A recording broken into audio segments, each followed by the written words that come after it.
Good evening, my core knights. It is I, the entity known as the legendary Boogie Night, and it's a cold, rainy Texas night, and it's dark, and it's a perfect time for a horror story. And last time we left off, we avoided death and started finding out more about the three wolves that lived in this town, and maybe we're more than what we thought we were. As always, this is mature content. It's not suitable for children under a certain age. I cuss a lot. What can I say? Just gotta file mouth. And yeah, I am really enjoying reading this, finding out more about the story and having multiple endings. I think that's really interesting. Of course, we haven't got a really gruesome death yet, I don't think. I think those are to come. But like I said, I'm enjoying it. As always, make sure everything is set for 1080, that you have the best quality. And please like and subscribe if you can. And hit the notification bell to make sure that you get all the good stuff we're doing over here. And as always, thank you for even just watching. You know, I do this because I have fun doing it, so I'm going to keep doing it. And without further ado, it is time to boogie. And yes, I'll be loading the game.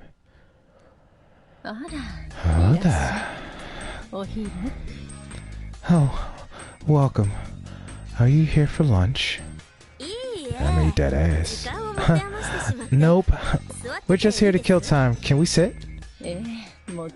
Of course. I'll bring you some tea. Can I have some warm water instead? Oh, the tea is good for you. I'm the type who can't sleep if I drink some tea. Oh, I see. Warm water it is then.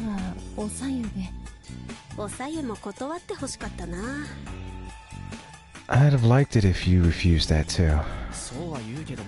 But use water from here whenever you make cup of ramen, right? Oh, you didn't realize that? Maybe it's safe when you boil it, but could hell's water really be purified by boiling?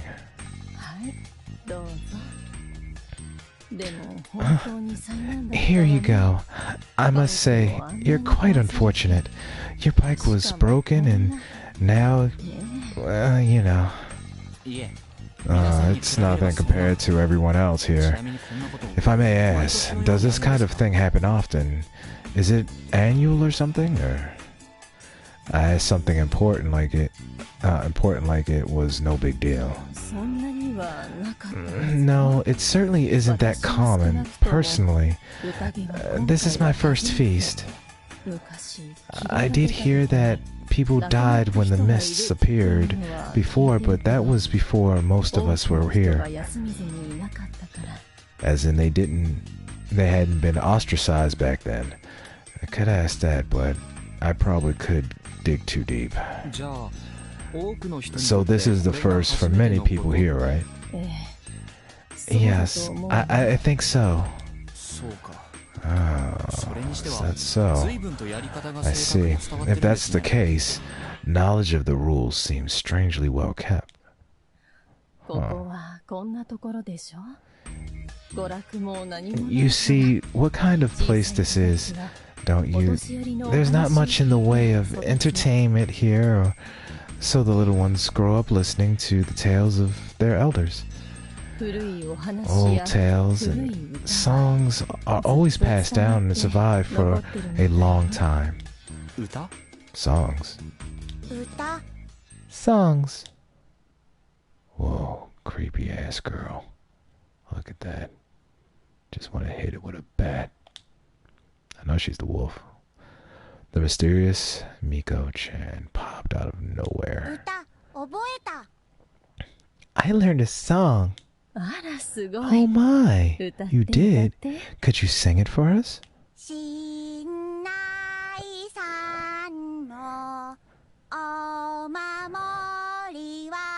I'm not singing it. Shinai-san's guardians are.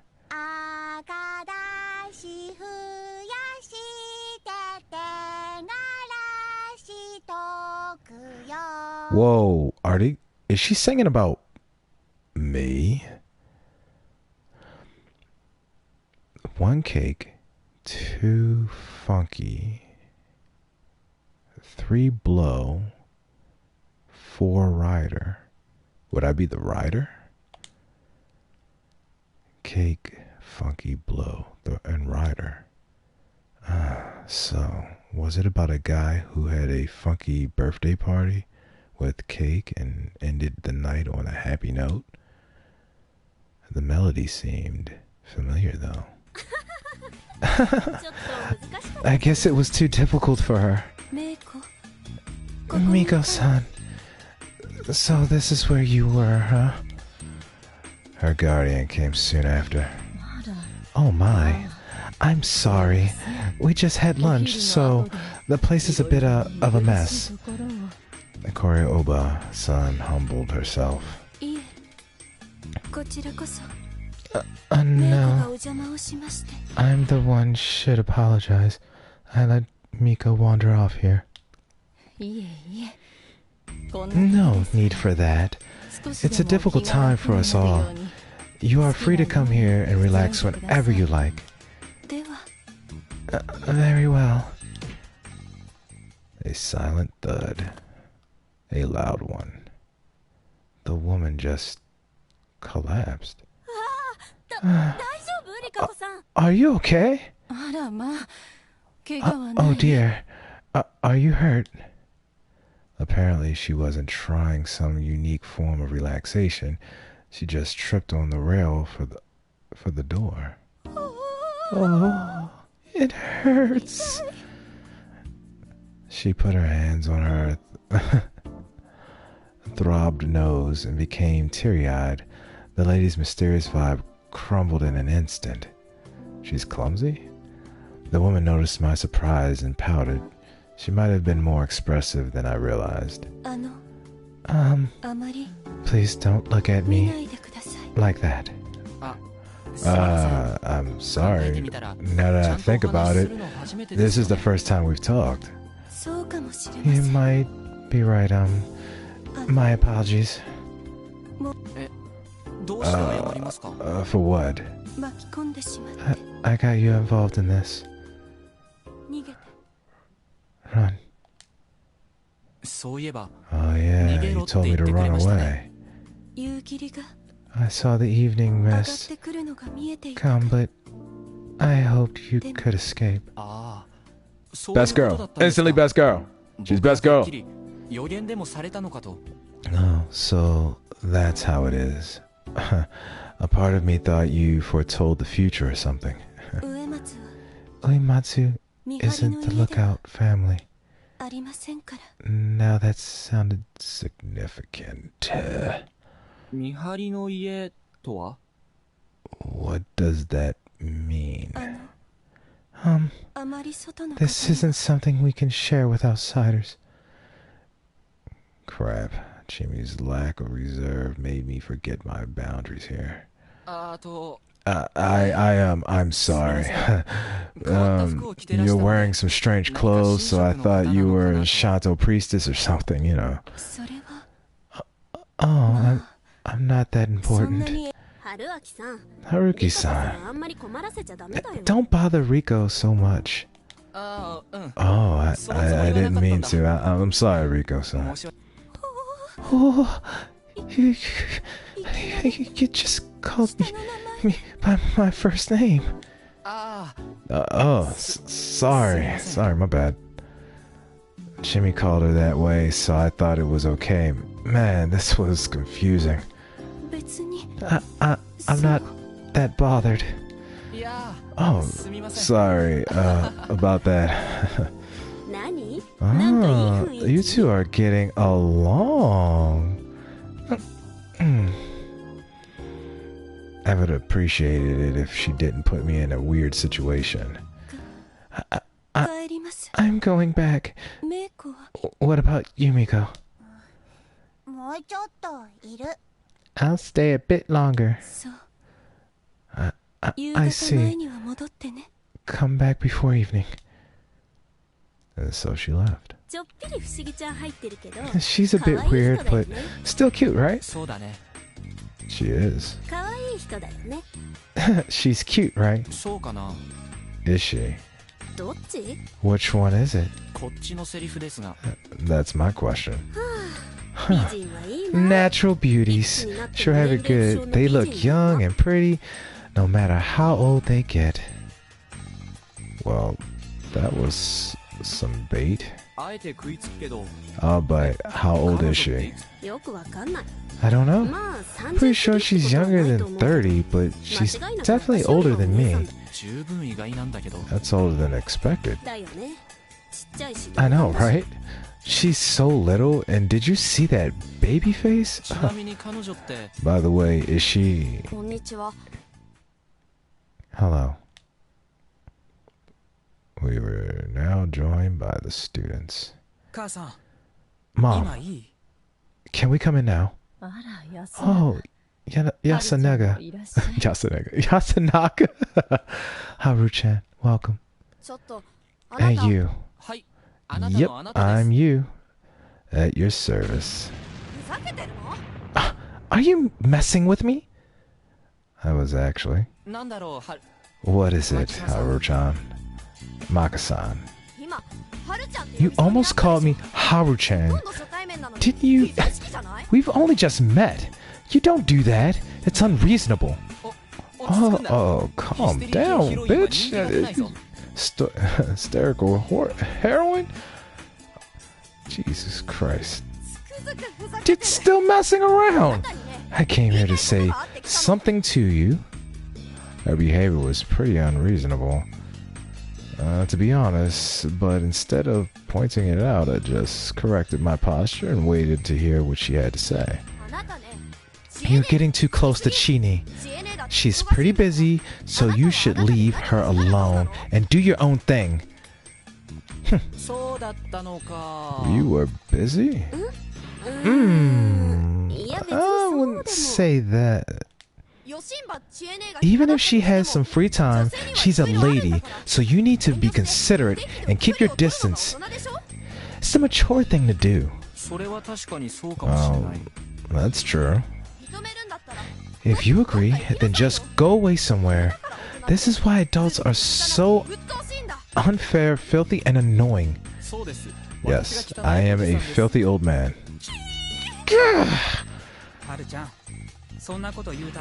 Haru-chan, did you really come with me just to say that? Oh, Mom, I have a message from Takamine. What is it? We'll be going to sleep early for a while, so maybe we should just pack lunches. Oh, that's true. I should hurry and start making the rice. Also, Fasashi-san, take this. Ooh, boom, boom. Huh? Me? I was busy deflecting Haru's attacks with my stupidity barrier, so being dragged into a conversation surprised me a bit. He gave me a rather dirty, rusty, cheap-looking cylindrical key. It wasn't even attached to a keychain. It's the key to the dorm. Takamine said he got it from the Taba. Why did he do that? He said he felt pretty bad about making you sleep outside last night. Huh. What a sincere and considerate person. He really is. People like him make living in this place like this far easier. Mom, you really... Oh, the rice!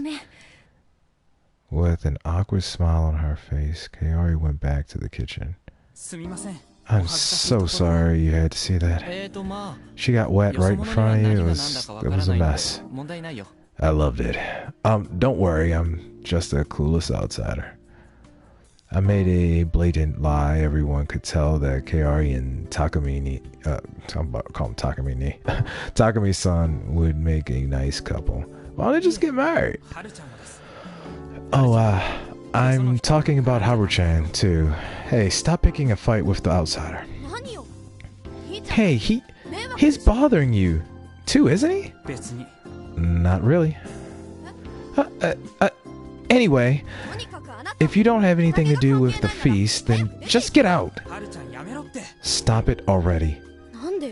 Why? Fusashi-san is a victim.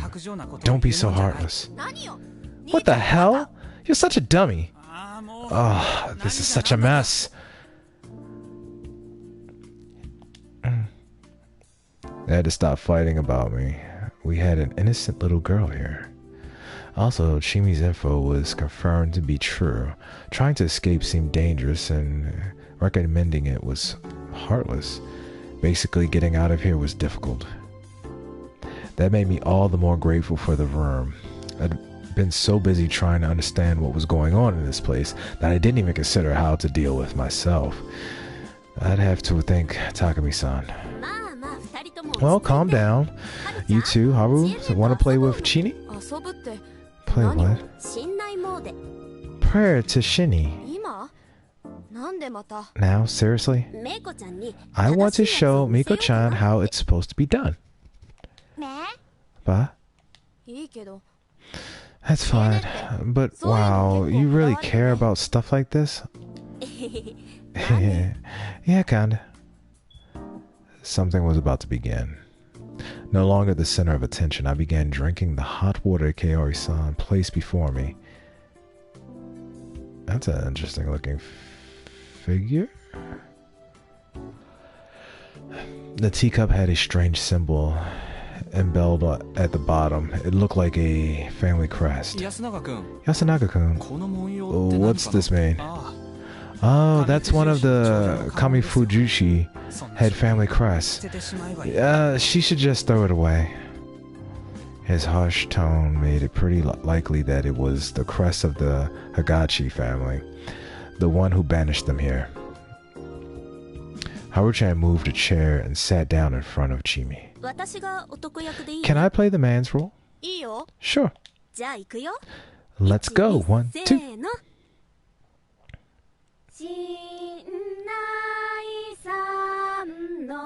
Shina's. Hey, what's up? Shina-san's guardians are.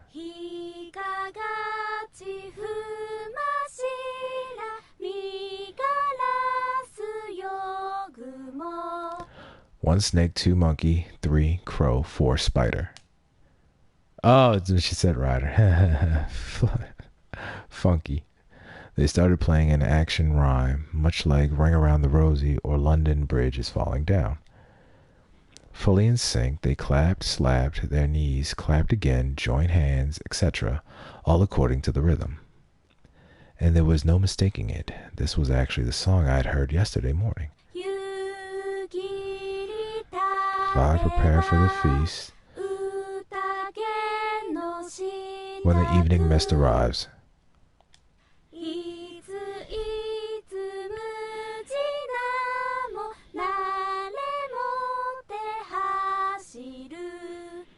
Six, the badger. Who the fuck is the badger? 6, the badger runs along late with Neri as a fix. Huh. So there's another animal. So there's a 6th animal. They were doing it pretty quickly, so I didn't see everything, but I was definitely complex.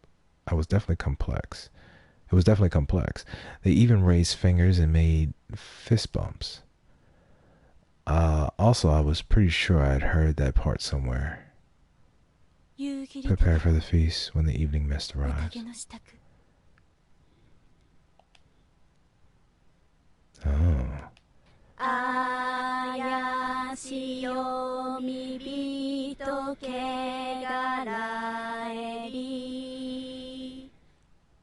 7, the corrupt Yamabito rise to oppose the mountain. Suddenly the song changed in tone. The movement switched up too.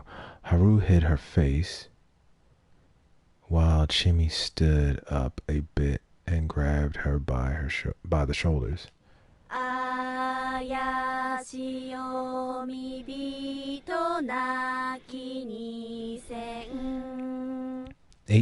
8, death of the damned Yamabito is the mandate. Similar line, but the roles switched.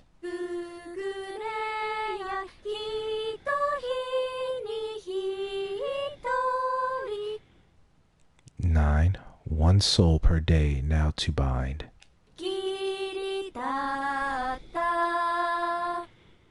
10. The mists rise away again. They return to the same tone and movements as before, but then at a slightly awkward point the song suddenly ended. Then they quickly stood up and... Yay! Yay!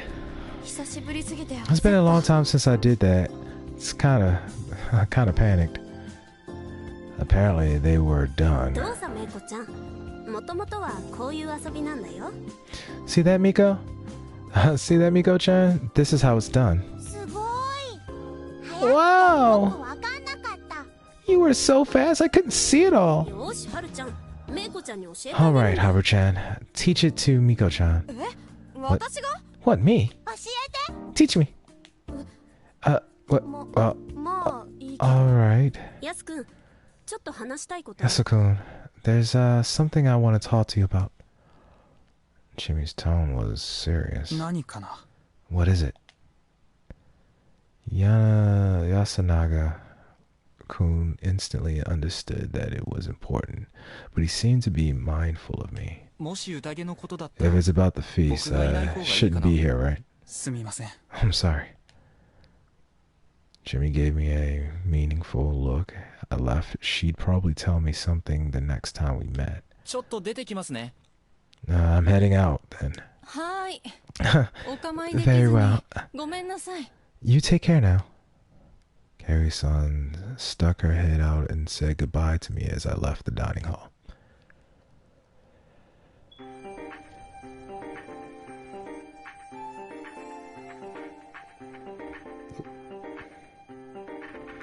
I put together what I learned, the settlement's beliefs, customs, circumstances, and the inhabitants' stances. However, Chimmy was really the only one I could directly get info from. I couldn't count for the bias she might have had. The other inhabitants, albeit to varying degrees, didn't trust me. I could probably have decent talks with Yasunaga-kun, but his situation seemed to be similar to Chimmy's.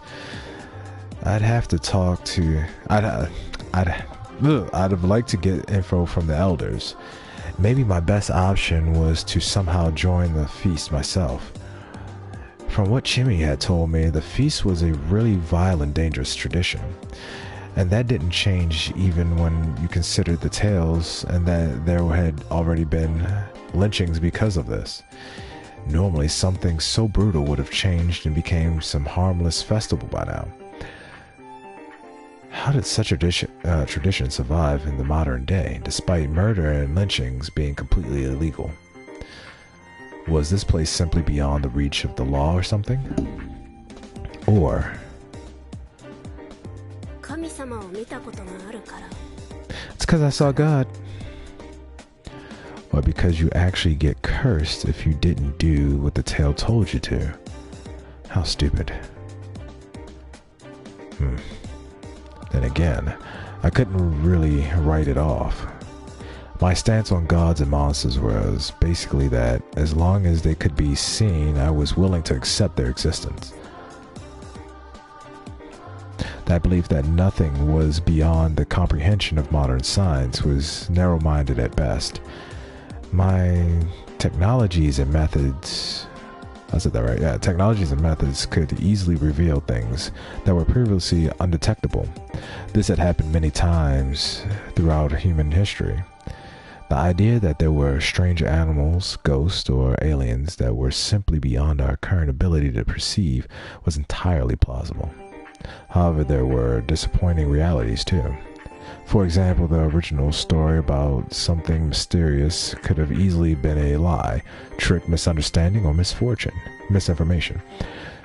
Generally speaking, the mysteries of the world all turned out to be one of those. Science disproved things far more often than it confirmed them, which was pretty damn boring. Surely even Houdini, famous for exposing mediums and other frauds, wanted to believe in psychic phenomena. He searched the world in hopes of meeting a real medium, but each he found proved to be fake in the end. Well, considering I'd actually seen something that shouldn't have existed, you could say that I was in a way more exciting situation than him. Though my life was in danger, so I couldn't really waste time trying to speculate what that thing was. Back to the matter at hand.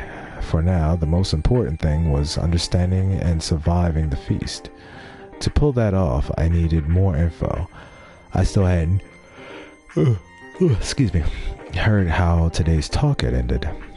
Based on the mood of the place, no one seemed to have died, at least. They died.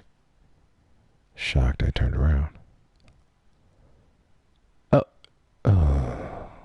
Who was this? It was a girl I'd never seen before. They died. Yes, they did. They all died. You will die too, surely. Welcome to Fujishi, you poor man. The girl turned and ran, her skirt swinging behind her. Hold up, Mochi. What? What? How did you know? Poop man? Who you calling Poop man? And well, your clothes surprised me for sure, but you should work on your acting skills. Hey, this ain't a costume or anything. You're saying you wear that normally? Yep, I'm super poor, so the school uniform was the only thing I could wear. But Taba never stopped complaining about that. That's why I borrowed Haru-chan's old clothes. They're cute, aren't they? Wow, well they are, but you are a guy, right? If I didn't already, I'd have assumed he was a girl. Yep, I have one. You can check when we're pissing together. I didn't want to see it at all. Are you comfortable with your gender? Are you uncomfortable with your gender or something? Huh? No, I'm a guy. Then why? Oh, there's no reason. This is just the way I am. The way you are. I'm eccentric. There's something wrong with my head, so it's hard for me to get along with normal people. But I also can't just do whatever I please, so I ended up being a bit weird. So, this is simply your nature. Yeah, speaking of nature, if it wasn't cold, I wouldn't mind going around naked. So basically, this was a guy with a unique sense of, well, everything. Unless he found something that really clicked, he'd have a hard time living anywhere, even in the city. I mean, like, I don't know. I mean, there's a lot of communities that just accept that shit now. I mean, like, maybe if it was the 90s or something. But I remember early 2000s. But mid to now, nah, he'd be fine. Especially in Japan, they accept everything over that motherfucker. You have my sympathies. Hey, Yasamizu's actually pretty easy to live in. You should move here, Poop Man. What does that have to do with anything? Living in the city is hard, ain't it?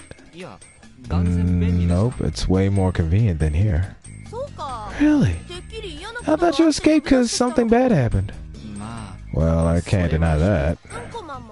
You're a weirdo too, right? Oh, that one I can die. Wait, really? I thought we were birds of a feather. Right, old man? Well, there was a weird old guy in the bushes. I think Poop Man's a real weirdo. I know, right? That's what Poop Man is. Oh, Poop Man. Please don't spread that name. I don't give a damn if you're Fasashi or Haruki.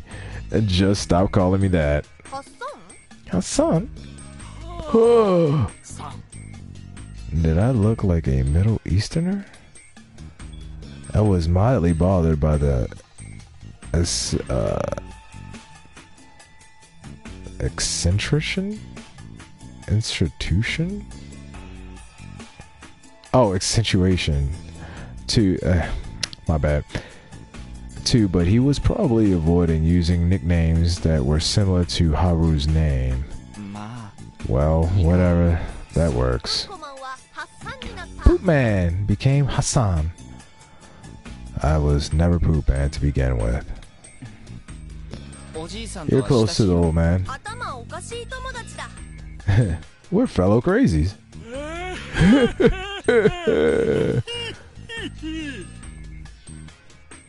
Well, the old man seemed to be enjoying it. Join us, Hassan. When the mist clears, we can go steal chickens from Kamafujushi. Why would I do something like that? What are you, Kappas? Oh, why did he like me that much? Well, that might have been a good thing. He seemed to be a bit more unique than the other two students. By the way, why aren't you with the other students today? Well, Haru was angry, so I felt it wasn't going to be fun with her. Why was she angry? Haru-chan likes Yasun. Oh. So she doesn't like that Yasun seems happy about Chini coming back. Oh, I see. So why was she mad at me? Haru-chan actually wants Yasun and Chini to get together. Well, I sure didn't expect to hear something like that.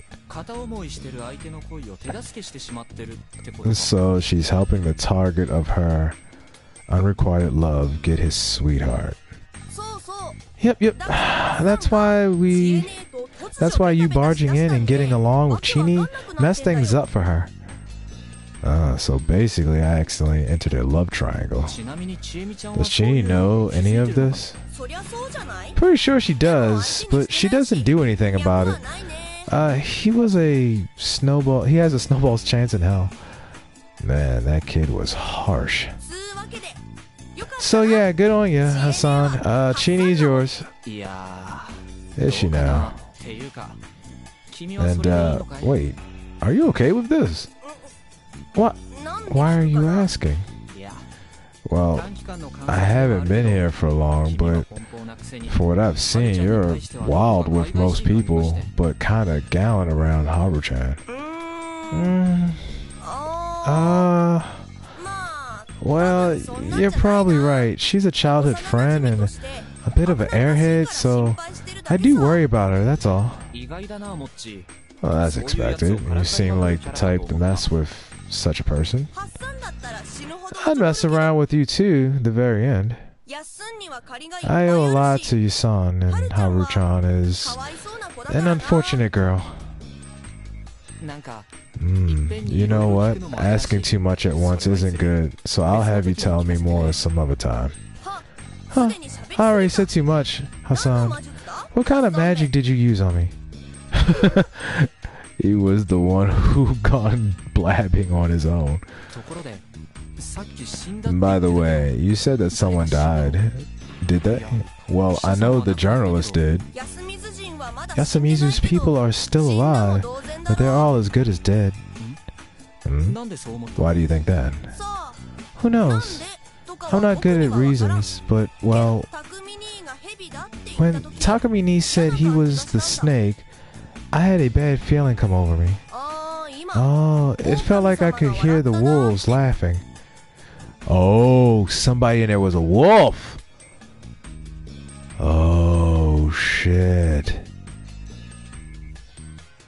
Either somebody in there was a wolf, or he lied and said he was a snake to draw attention to him because he knew someone else was a snake. Wait, what did you just say?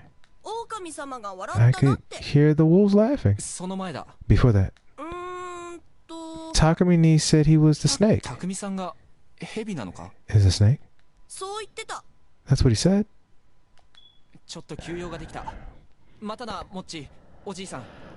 I got some urgent business. Muchi, old man, see you both. Huh? Love is coming! You knew?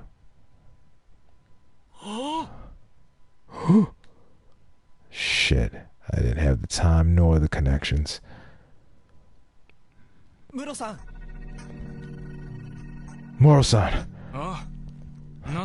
What is it? That was my line. Why was he farming at a time like this? Thank you for the key. Don't mention it, but don't walk around by yourself. Everyone's on edge as it is. How about that? Do you know how many humans the wolves could kill per night? Jimmy went and told you about it, huh? I insisted on it. In fact, you had to have seen that coming yourself. I can't talk when they're talking. Oh, what's this? 1 second.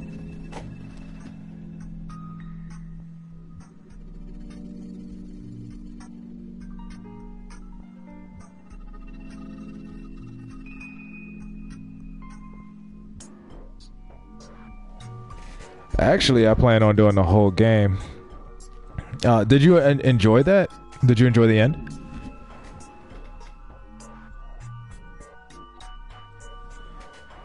No, I plan on doing the whole thing. The whole thing.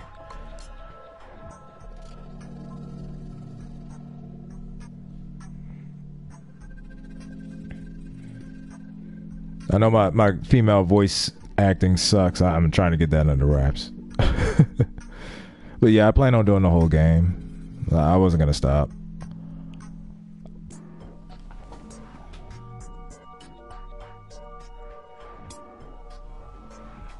I'm glad. I enjoy it. I know it's not everybody's thing, but I really like this style of RPG. I like the reading aspect and things like that.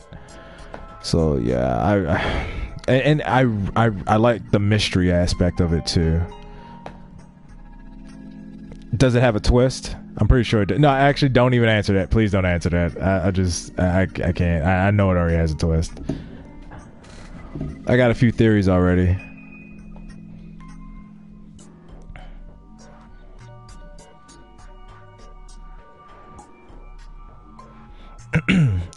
I insisted on it. In fact, you had to have seen that coming when you sent her to meet me. The info I have is still limited, but I'm a bit worried. Sorry to bother you, but can you tell me more?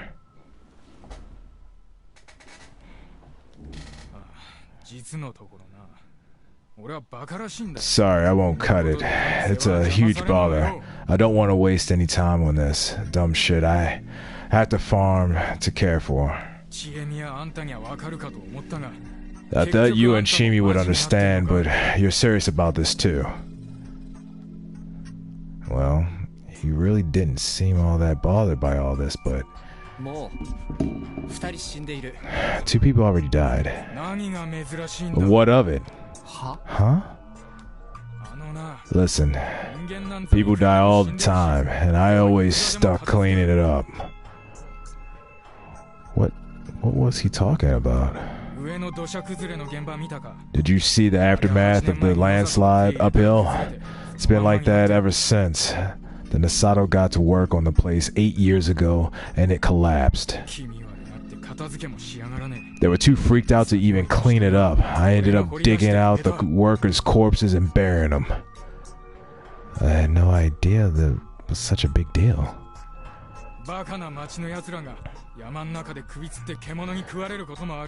Then there's idiots from the city coming here just to hang themselves or getting eaten by wild beasts. Me and the old man always have to deal with the mess. It's not rare for Saranaga to bring us corpses either. I don't know if they're mountain fishers or something, but it's dangerous upstream, damn it. And yet, no one cares. I picked them. Give them all nameless graves and leave. Beasts, corpses, you never know what you'll find in the mountains, kid. But this time, it was in the village. Yeah, I was wondering about that too. I never heard of Asian black bears eating humans. So maybe we got a pack of actual wolves here. You're saying that was done by beasts? And you're saying that was done by humans? What of it? We just have to create a night patrol. Why the hell do we have to kill each other? This person was hard to read. There was no denying he had a good head on his shoulders. He was reasonable and skeptical about the unknown. On the other hand, there were some things he put even above rationality.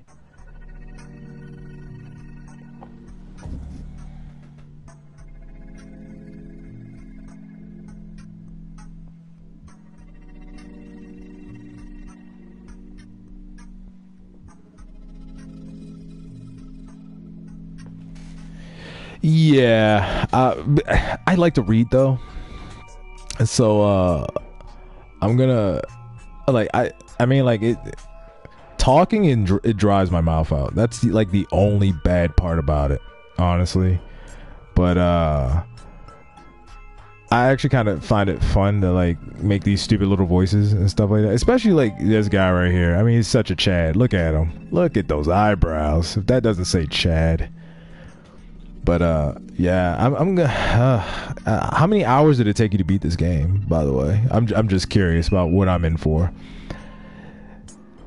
It felt like something you could call Yasumizu's rules, or better yet, fellowship. He looked at the situation from the perspective of I gotta protect Yamazu. He did whatever he could within the constraints, but he was in denial about the existence of enemies originating from within Yamazu. To him, the situation was just a common case of some outsiders died, so what? Or maybe that was what he really wanted to think. That made the situation very bad. But I, being an outsider, couldn't say that. That's true, like you say. There's something wrong with everyone believing such superstitions. He looked displeased. What was I supposed to do? But I'm curious about what I asked first. Do the legends say that everyone dies the first night or what? I need to know how to feel about this. Oh, that won't happen. Wolves can only kill one person per night. Really? But why? What does the legend have to say about that? What did Ba-chan say again? No one can go against the laws of the mountain. Not even the Yamatsu Okami-sama. Yamatsu Okami? Wolves that have returned from Yomi, apparently. Huh, weird. I felt like I'd heard that term before. Still, wasn't it weird that the law is applied to the wolves too? It's more like a game than anything else, really.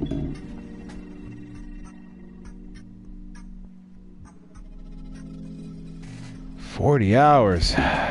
Well, make some coffee. We're going all in. Boogie style." No, I'm joking. Where was I? They were on the Yamabitu side, as in those opposing the mountain. And I was pretty sure the law of the mountain said that only one person could be killed per day. Lynching one during the day was the limit, and killing one per night, was against the rules. Both would make you the target of the corruption. So, from what I understand, and this is just me speculating, So if you are the wolf, you couldn't be anybody who did the lynching. You couldn't be the lyncher. So because you're only allowed to kill one person per night. Well, then does that apply during the day? If you were like the wolf and you kill somebody during the day, literally you could probably kill more than one person per day, but only one at night. And there's supposed to be 3 wolves. So can the wolves change form to other people, or do they have to stay the same person? Okay, I have questions. I'm just asking myself, you know, just throwing that question out there to get the minds working out there in the core. You know what I'm saying? Lynching one during the day was the limit, and killing more than one person per night was against the rules. Both would make you the target of the corruption. It didn't make much sense to me, but at least I found out that the wolves too could only kill one person per night. Sorry for bothering you with weird questions. I'll get out of your way. Oh, right. By the way, if you need an extra pair of hands, just ask. I won't meddle in any further than I have to. But you're letting me stay here, so the least I could do is earn my keep. Yeah, sure. His last reply was half-hearted, but at least I got a bit of the rules I was missing. When I came back to the dining hall, I found the students Chimi and Yoshitsugu-kun, Yusanaga's little brother, Miko, had left. Hey, it's Poop Man! I mean, Hassan. Poop Man? What? The name still got a chance to spread. Motherfucker. That aside, I had to find out what happened to today's feast. Recalling what Muchi's told me made this kind of hard. Sorry, but can I borrow Chimi-chan? Wow, I sure am popular these days. Why, you just can't take a hint, can you? Haru-chan, let's just help Mom, okay? You say something too. It's probably something complicated. I'll be the one who breaks the plates. Haru-chan, you be the one who holds him back. Huh? Hey, what's going on?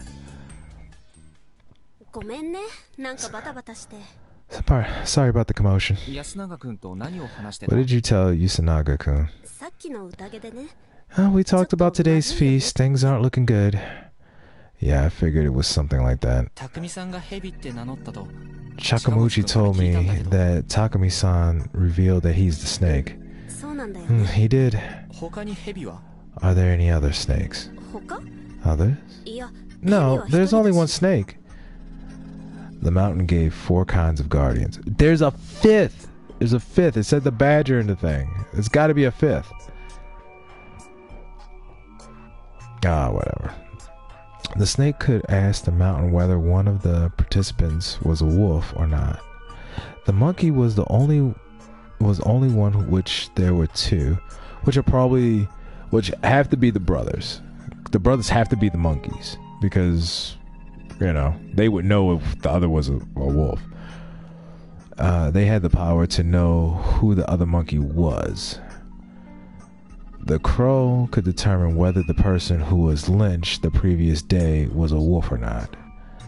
And the spider could ask God to protect one of the other participants from the wolves' attacks. Honestly, if this so-called God really had that power, I'd complain to him that he should protect everyone. And as far as I knew, anyone who didn't have a guardian was either a powerless human or a wolf. The humans could kill a person during the day, while the wolves could kill a person during the night. It was a battle for survival. The humans had to do everything to find and kill the wolves. If they couldn't find a single wolf during the feast, the whole event was completely meaningless. The wolves would simply crush the settlement. If you ignore the fact that it's murder, the fact that you didn't choose a wolf suspect today is pretty bad. It's a day wasted, isn't it? Yeah, that's what I told Yasu-kun. Then the fact that the snake outed himself, it's pretty bad.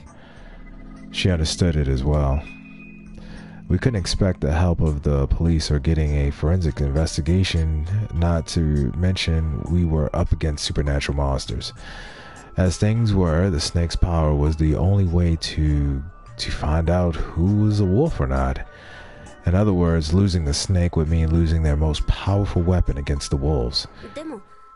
But he should be fine for today. The spider will protect Takumi-nichan. Hold on. We also know who the spider is? No, Yasu suggested that whoever it is, keep it a secret so that the wolves don't find out. Sharp. Kanzo-ji-chan agreed, and we went on with that. Seems like the right move. It does. We probably should have done the same with the snake. They really should have. It was best to secretly gather info without revealing their guardians. Especially for the snake. He should have kept quiet and used his power to find out as much as reasonably possible before revealing himself. I knew it was difficult to figure out right away, but the fact that the snake, the most important role, was the first to be outed was really bad. From my perspective, Takumi-san had been so focused on protecting Yusamizu himself that he made a terrible mistake. He appeared calm, but I would have been surprised if he'd realized and was actually pretty shaken. What do you think will happen? She asked like she already knew the answer. The spider was told to protect Takumi-san. The wolves obviously heard that. If they try to go for him, the spider will stop them, right? No idea how though. Yeah, and with that, they'd lose 1 day worth of murders. Jimmy seemed to be... excuse me. Jimmy seemed to process this as a logic game too. If I were a wolf, I'd ignore Takumi-san and go for someone else. You think so too, huh? Who do you think they'll go for? I don't know. I have no idea what the wolves are prioritizing.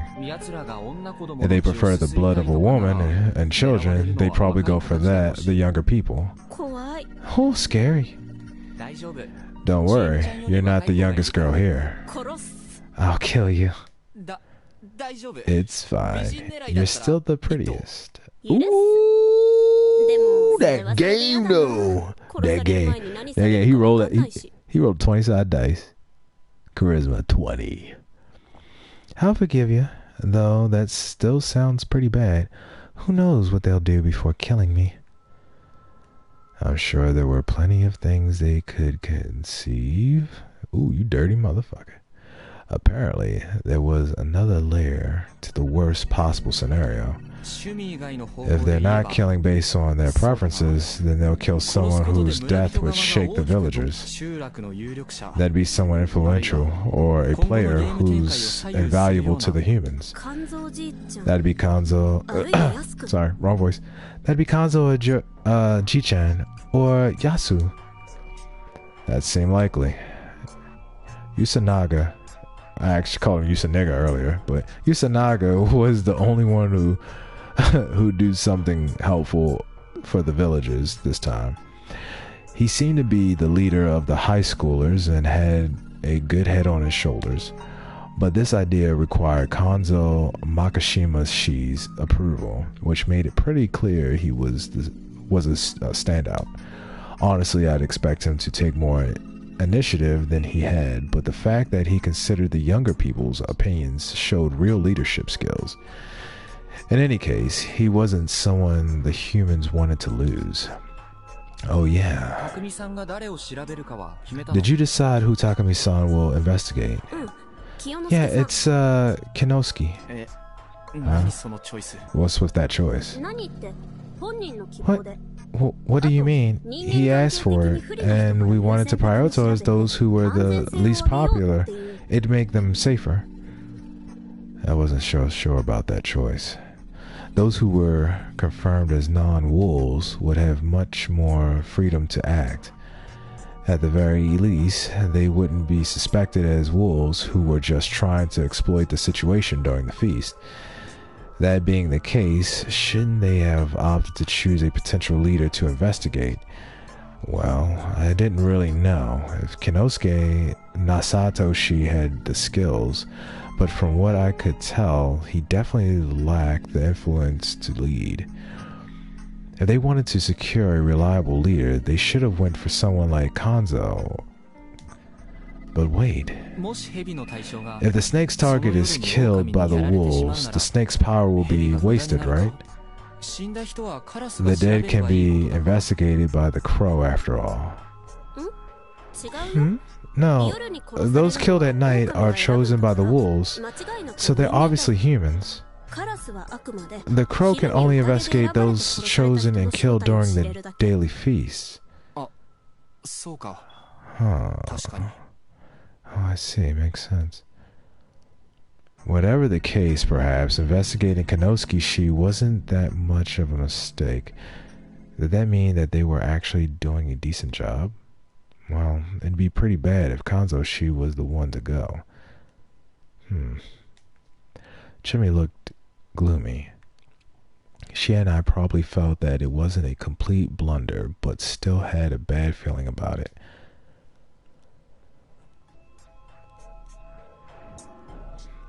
During the feast, everyone had to lock themselves somewhere all alone around every sunset. It was called sheltering.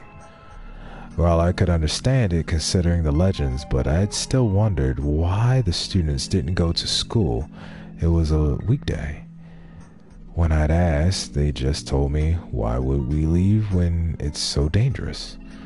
The idea that they couldn't leave when the mist was here was so popular it affected their daily lives. Also, the people of Kamafujishi had to know that Yamazu was covered in mist, right? Considering the school there probably had a few students to begin with, the non-presence of 3 from Yamazu would normally be a serious problem. I knew it was a settlement for the ostracized, but did they really neglect this place that badly? Look at it from the angle, it was safe to assume that the local villages Kamafujishi included actually concealed the feast of the Yami Purge. I thought about that and similar things in room 203 of the student dorm, the place I was given. Chimi had given me some cup and ramen and hot water. We chatted for a moment, about being neighbors for a while, and then she returned to her room. Weird, we could be so casual about this considering there was a chance we wouldn't meet again tomorrow. After dinner, I took a bath. The gas boiler was pretty damn cold, so learning how to use it took a while. There were some working electrical outlets too, so I could charge my phone. I didn't have a wristwatch, so that was important. But the way my room didn't have a kitchen, I was pretty sure that the other rooms didn't either. From what I could tell, no one here actually cooked or ate at their own homes. They all relied on the dining hall to provide their meals. This settlement had not only unique culture, but a way of life as well, as I couldn't help but wonder how something like this began and survived into the modern era. It was interesting, subject to research, but for now I had to worry about the fact that my life was in danger. Anyway, what were my options now? I wasn't part of the feast, but walking around at night was probably dangerous regardless. Yeah, that guy. After all, I had memories of getting killed doing exactly that. From a local standpoint, that was probably just a dream, but it had a quality to it that made it hard to believe it was. I had to be careful until I was certain. Then again, I had a record of surviving by just not making any noise at night. Maybe I should have stayed awake and looked around. Also, Takumi-san had said they were gonna have someone keep watch at night. Wow. Keep watch at night. Didn't he? Was he gonna do it himself? Considering the snake's importance, he shouldn't do something so dangerous. Shit, they barely decided anything in the feast. I wasn't getting enough info either. I felt like I barely knew the basics. Talking during the feast meant giving info to the wolves, but if the humans kept too many things hidden, the wolves would end up knowing way more than them, and that was just as dangerous. Still, there was a limit to what I could do in my situation. If I kept being a messenger, I was today. If I kept being the messenger I was today, I could create a huge imbalance of info myself. Not to mention, I could be deemed suspicious and lose the residents' trust. Shit, what was I supposed to do here? Was it best for me to just stay quiet and wait for the feast to end? That wasn't like me at all. There was a mail slot on the door. I opened up, looked outside. Everything was still covered in mist, so I couldn't see much. I could only see the handrails and branches going in the hallway, but maybe I could see some intruder if I kept staring. Not likely. After all, this was the room at the end of the second floor. Haru-chan's and Chimi's rooms were closer to the stairs, so I couldn't see anyone going to attack them. The only time I could see the monster come would be when it was coming for me. Oh, fuck that. Don't get you out of that goddamn hole. Maybe keeping watch like this was the most important thing if I wanted to stay alive, but I found it hard to put my own life on the priority list. That thing's probably got really good eyesight. For some reason, I felt like if I died, I'd just go back to the starting point. That is true. It's called a raging loop. Yeah, better not think about that. Anyway, I had to stay awake. I still had many things to worry and think about.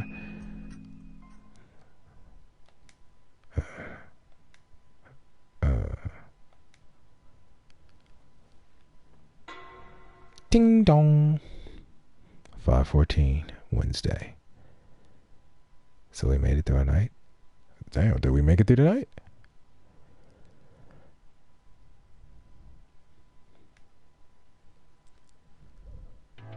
What?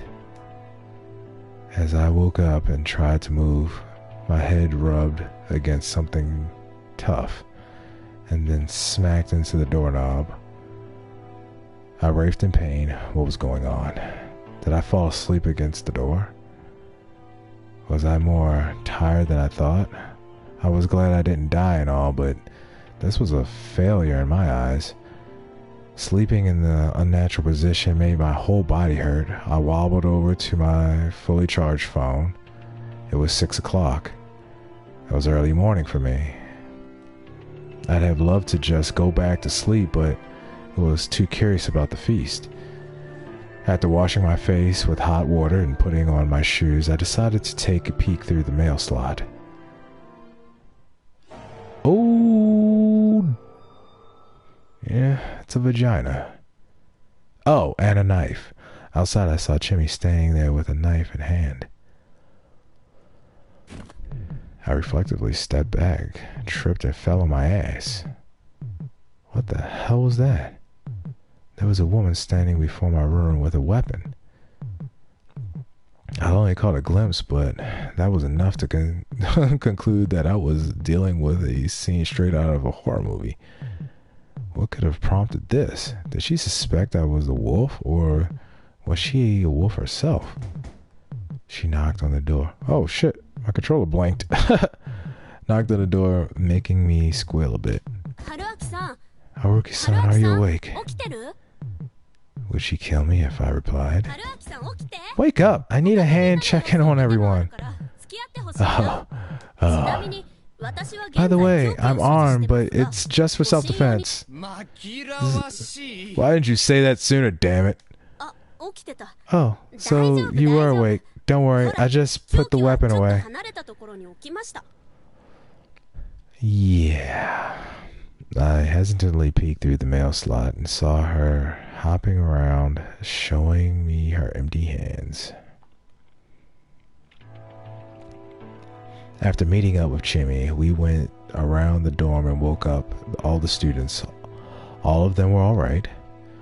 While they got ready, we went to the Nasato mansion just because it was close. Gamizu was still misty and unpleasantly silent.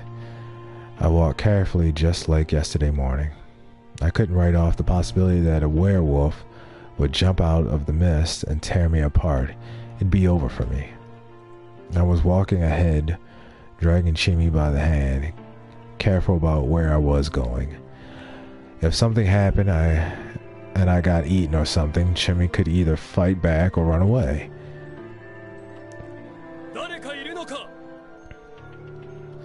Is someone there? Oh, Nasato-san, it's Furushi and Chimmy. Fusashi.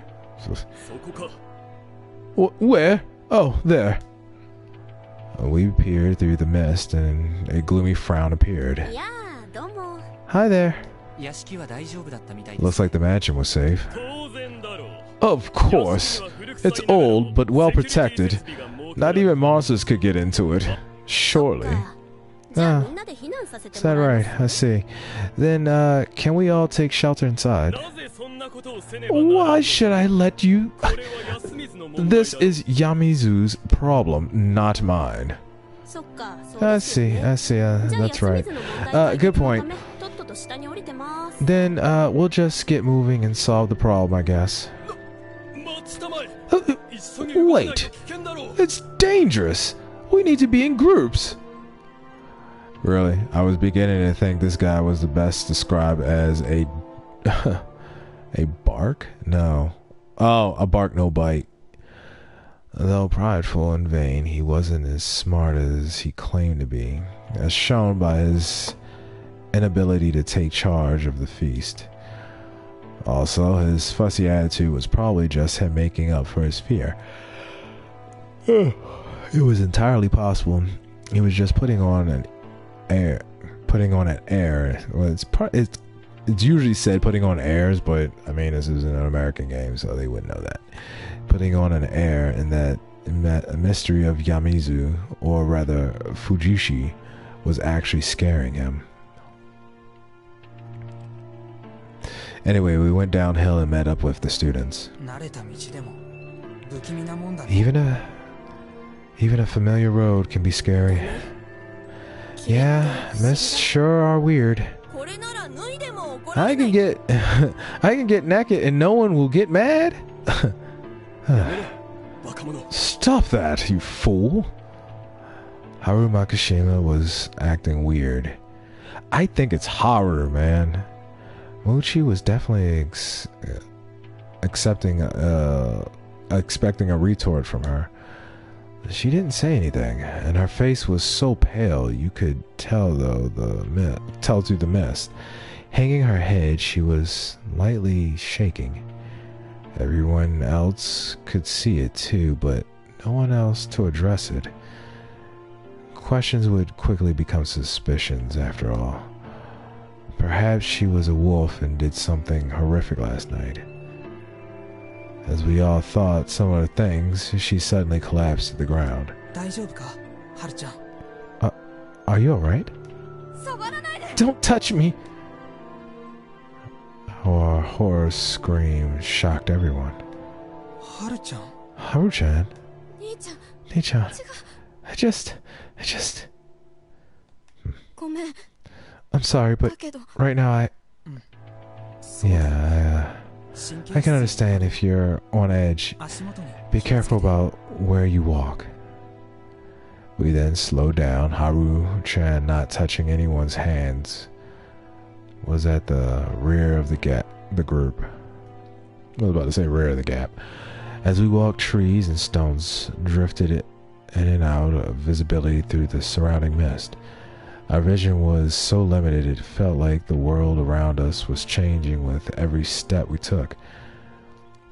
A tunnel of trees, a path on the patty. A tunnel of trees, a path on the paddy field, a stone platform of concrete stairway. We walked between realms every passing second. I was still wondering about Haru-chan. What was her was she afraid or wary? After descending for a bit, we arrived at the plaza. I see all of you all right. We met two more people in front of the dining hall. Are the elders sleeping in? Ba-chan's still getting dressed. She's not feeling too great right now. Let's check on those who aren't here yet. Come with me, Kyo. Why are you ordering me around? Because we might need some manpower. Fusashi, you come too. This was the first time he'd ordered me to do something, but it wasn't a situation where I could be happy about him relying on me. Yes, of course. He probably had a bad feeling. Namely, that he wouldn't be able to rely on a certain someone ever again. As I passed by Kori-san, I heard her whisper, Yasunaga, can you help? With what, Mom? Finding Yasugatsu. He's missing. Everyone probably had a bad feeling about this. The three of us guys checked the houses. Yasunaga, Chimi, and Muchi walked around the settlement. We agreed to split up and start searching. The misty village was silent. I couldn't hear anyone chatting. I'd seen these buildings from the outside, but it was my first time actually walking in. The shabby buildings built using blackened planks were more or less buried in vegetation. Some were on the verge of collapse. The way the frames jutted from the mist reminded me of the carcass of giant beasts. I walked on a line between the grass, a footpath surely. I often heard something small jump in the grass. It was probably just some bugs or frogs, but it still made me flinch. Rikaku-san lives here, right? Yeah, in that house. Shit! Why must she live in a place like this? If you don't know, there's no way we would. I guess it's a Magarama orders. To my knowledge, she moved to Yasumizu on her own accord, and there's no need for her to be here in the first place. Maybe she knew the mist was coming and came to cast a spell or something to keep it away. That sure didn't work though. Takumi Muro, I don't mind you being disrespectful to me, but you should choose your words when talking about her. She's a legitimate Kumafujushi family head. Like I fucking care. This is Yasumizu. She said it herself, didn't she? And the feasts were all served on the same platter. Rikaku-san, are you there? Are you alright? Apparently Takumi-san didn't like the Umatsu family, or the four head families in general. Now that I thought about it though, she wasn't as disliked as Konosuke. The villagers in general weren't fond of Rikaku Umatsu. It seemed like a pretty obvious outcome though. Yasumizu was a settlement for the ostracized. It was possible for a member of one of the head families who openly spurned them to form a good relationship with the locals. Rikaku-san emerged before too long. She was wearing her usual strange getup, and she didn't seem any different from how she looked yesterday. I need to check on Miko. We moved on to the next house. It felt like Rikaku-san was urging me, so I woke the girl up. Miko-chan, it's morning. So, well, I couldn't imagine Rikaku-san raising her voice, while the other two probably didn't feel like they had to get involved with this girl. After a few calls, she finally came out, still half asleep. Miko, I'm glad you're alright. Kyo, take them to the dining hall.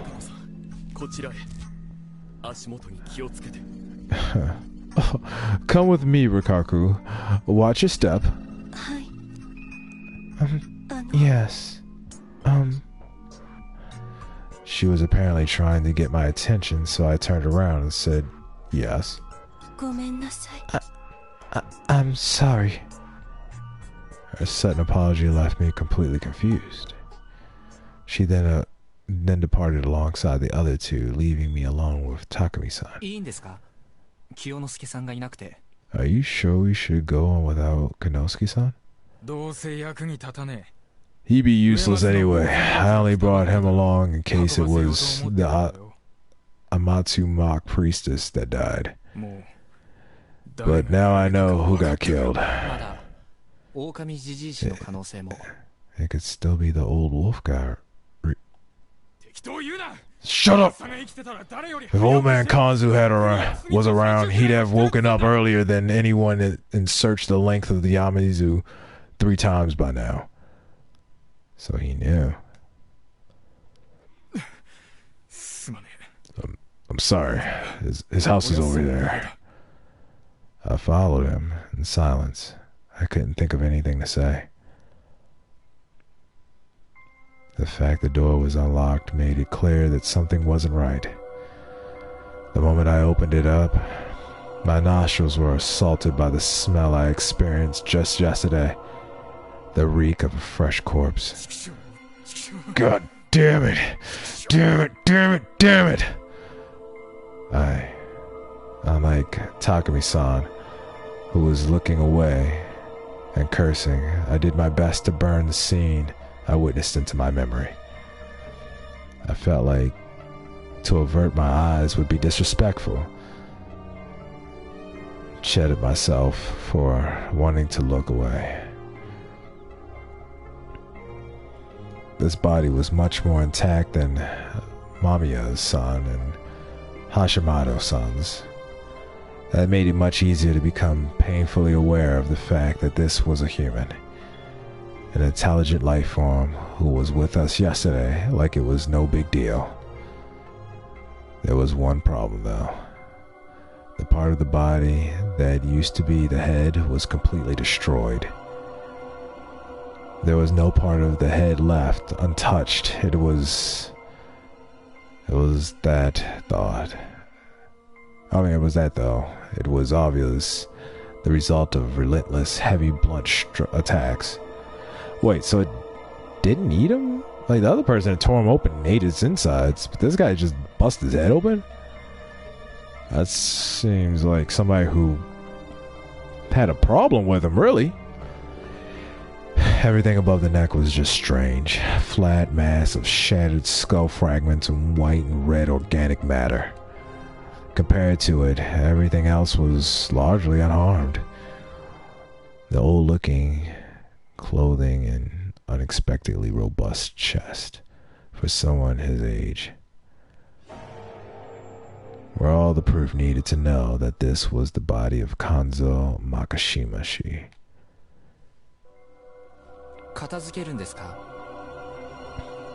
We'll clean it up. What else? Please wait a bit. What are you gonna do?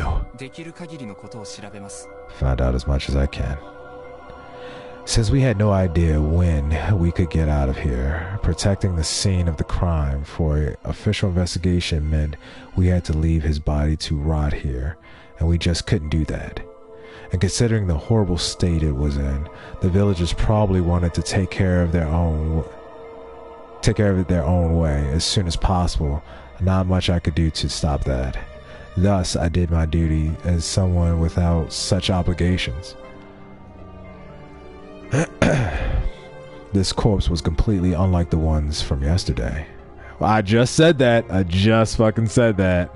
That seemed personal. And I'm trying to remember who he got into an argument with. If I remember, Makishima got into an argument with somebody. I think it was Konosuke. It was either Konosuke or the one of the sons. I can't remember who it was.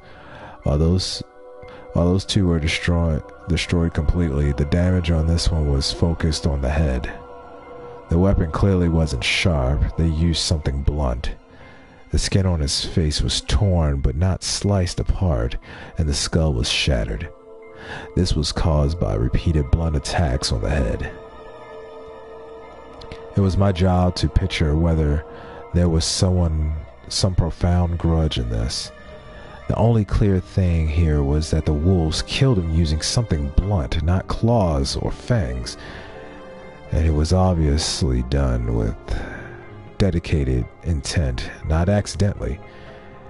At the very least, the entity that made this corpse wasn't the same as the one that made the ones from yesterday. It made sense if you separated them and assumed that yesterday was the corruption and today was the wolves. Huh. Really, that's weird. But the thing I'd seen when I was walking around at night that time had been the appearance of a wolf, or rather a werewolf.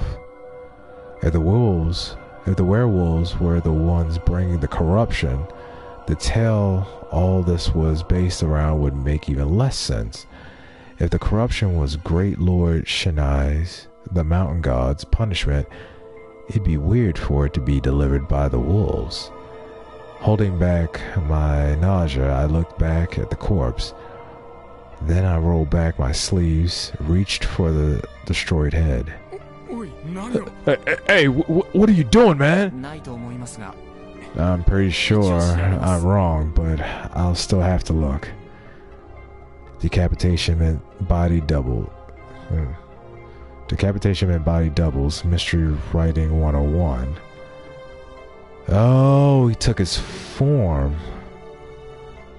If someone brought in and killed a person with a similar build to Kanzo-shi's, then left him here, his death could have easily been fake. Did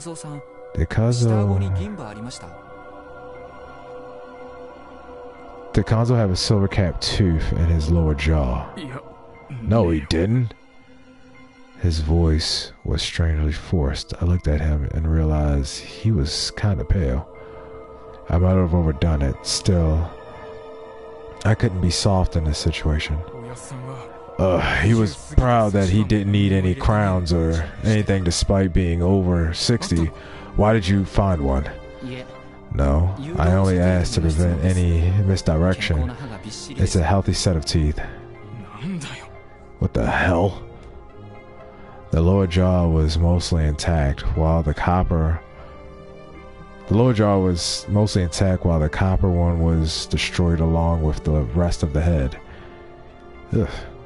Despite that, I saw a hint of the old man in the eyebrows and the darkened hair with streaks of gray in them.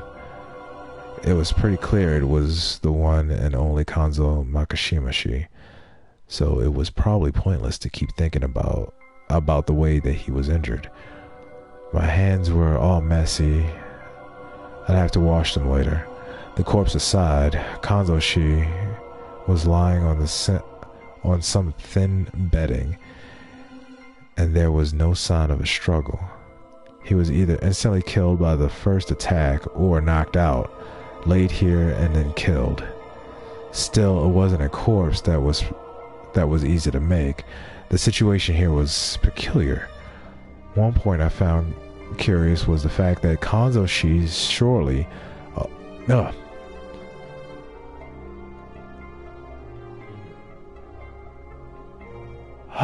Oh, I thought I had to sneeze. At one point I found curious was the fact that Kanzo-shi surely obeyed the shelter law and locked himself in. However, the lock on the door was still perfectly intact. So logically speaking, Kanzo-shi had opened the door and let the culprit in, so somebody knew. There was no sign of resistance, so it was probably done by someone he felt safe with.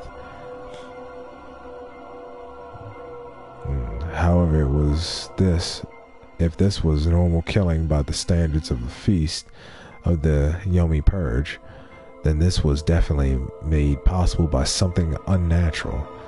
Back to the situation at hand. The futon and everything around it were bloody, obviously, but there was another strange thing about the crime scene: the dampness.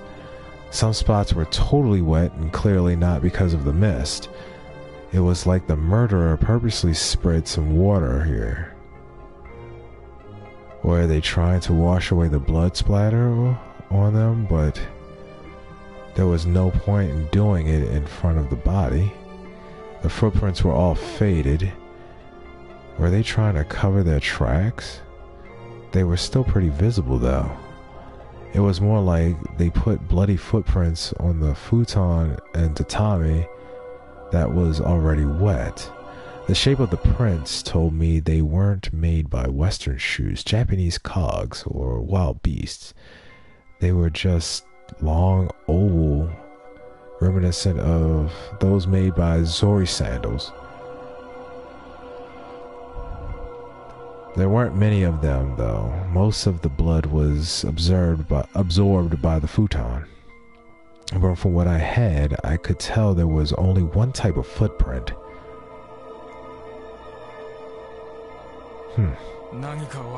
You find out anything? Nothing special. Thought so. You don't specialize in this, do you? Sadly, no. All I knew was that the culprit was a very dangerous human. As I washed my hands, Takumi-san removed the sliding door and put Kanzo-san's remains on it. He covered his destroyed face with a nearby hand towel and prepared to carry it. You take the other side. I got it. We lifted it up, and yeah, this was definitely a job for two people. We went out into the mist. Are we throwing him in Saranga? That's what Ba-chan would want. Because he'll be corrupted if we don't. Yeah. A voice devoid of life. I couldn't call out to him. Pushing him any further was dangerous. I could tell by the air about him. It's my fault. Why? Because I messed up the feast. That was entirely possible. This proved he was aware of it himself. We could have said that, but it felt wrong. I don't know much, but I think you were trying to do your best. But that's what the point of the mess. I messed up like this. Then you need to make up for it. I think you'll have to be the one who leads Yamazu now. I can't. Well, I couldn't either. I was just an outsider, so I had no idea how to console him. Feeling powerless, we approached the dining hall. We pass by here and go straight for the graveyard. Tei Yamawaki-san had come out, she in the midst of prayer.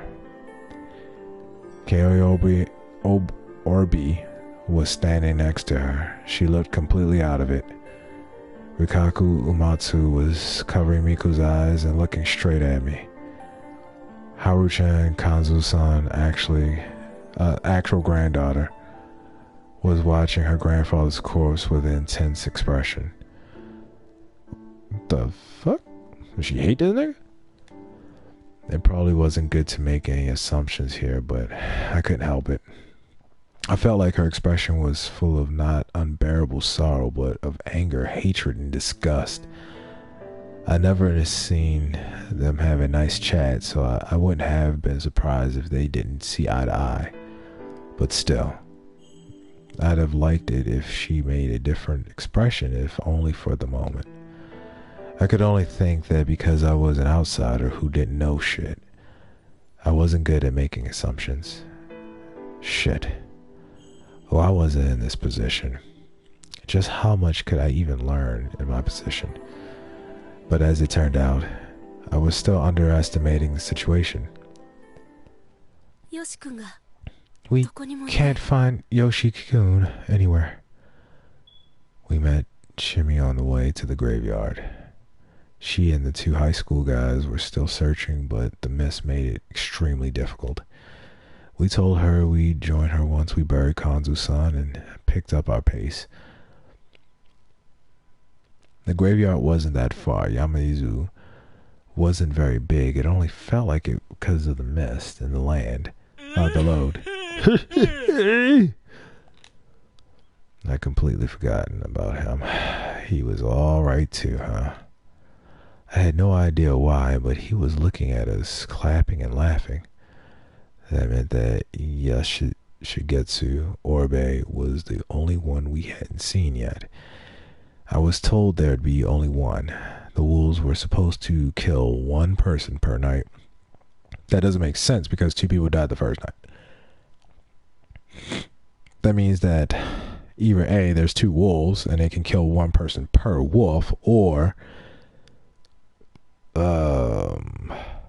what he was saying before is true, that the wolf isn't actually the thing killing people, it's a killer, but the corruption is kills whoever breaks the rules. The wolves were supposed to kill only 1 person per night. Not saying a word, I hurried to finish the job.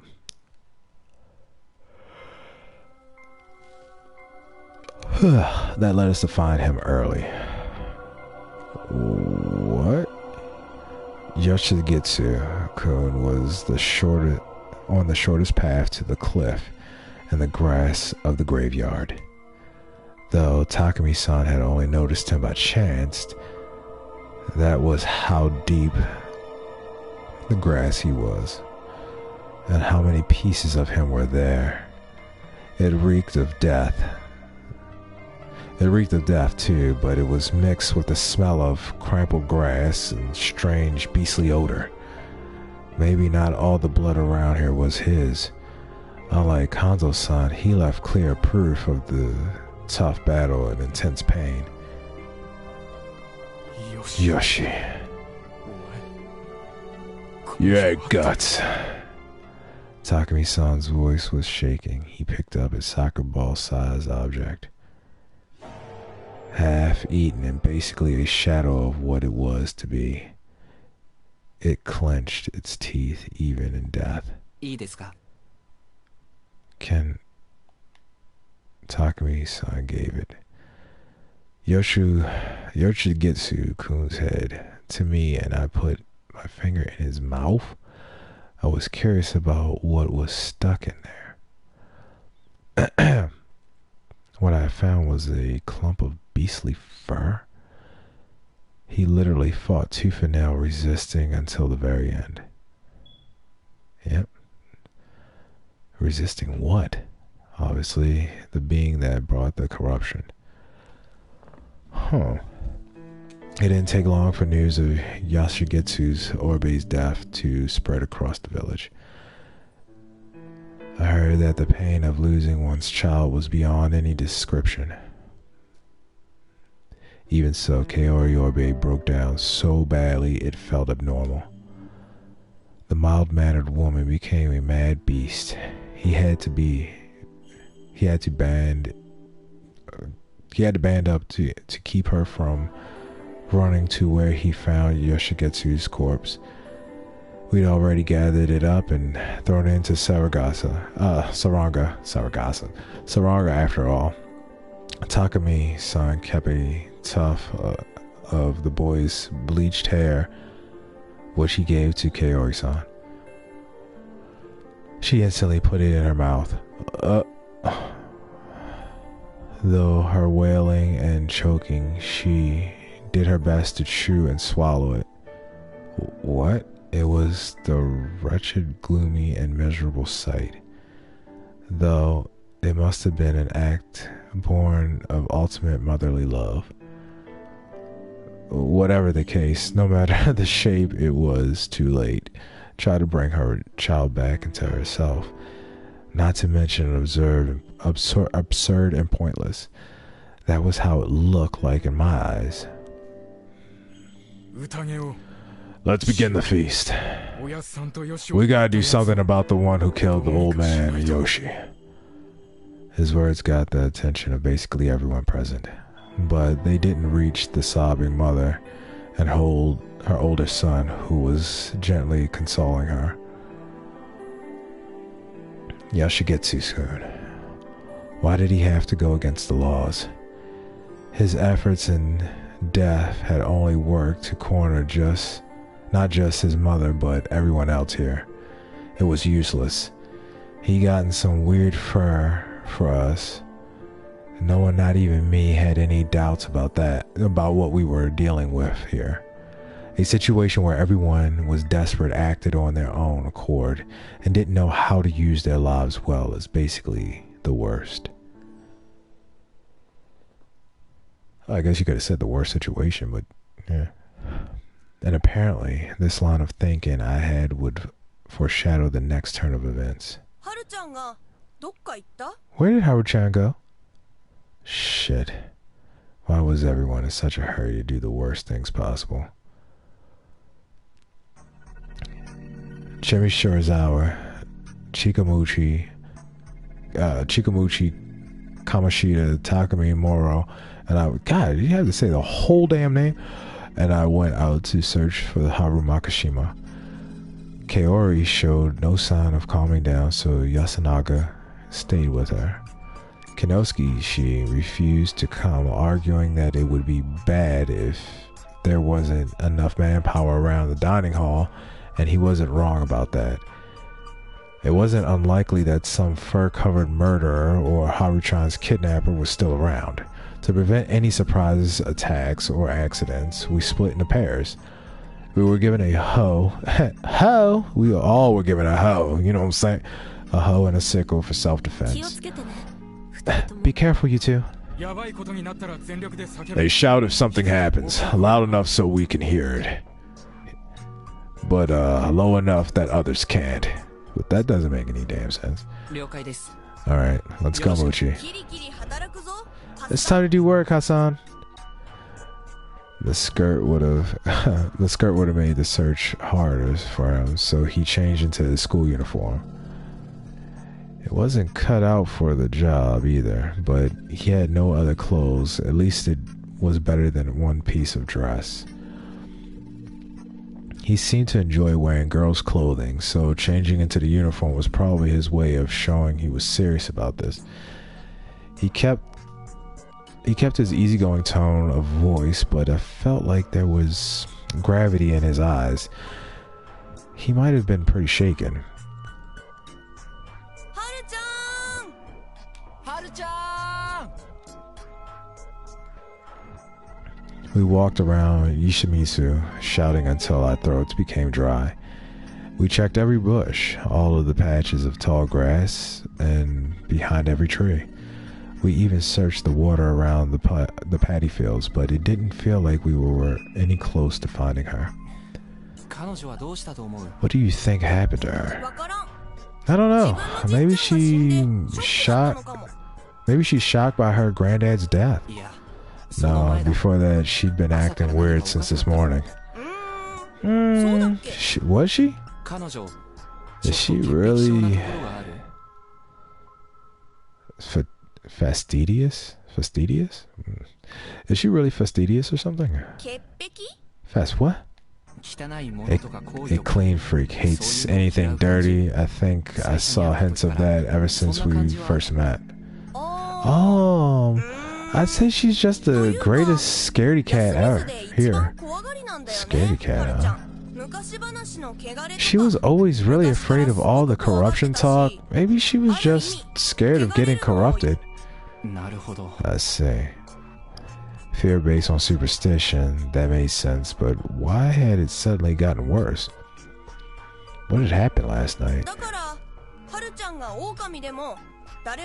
That's why I don't think Haru could kill anyone if she was a wolf. Is that what you think? I don't know if she is one or not, but I really don't think she could if she was.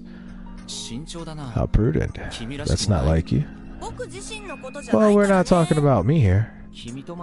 I don't want to try and get a read on you. I just want to hear your ideas on what's going on with Haru right now. I have no idea or what you're confused about. But to me, Haru-chan is an important Yasan. If not more, I don't really care about anyone else. So we should just find her. Good point. But no matter how hard we searched, we saw no sign of her.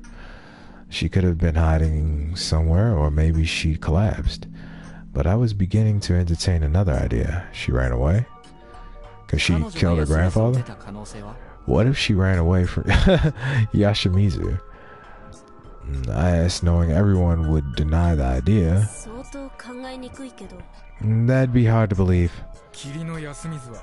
When the mist comes, Yasumizu is connected to Yami, Bachan's words, so anyone trying to escape would just end up here.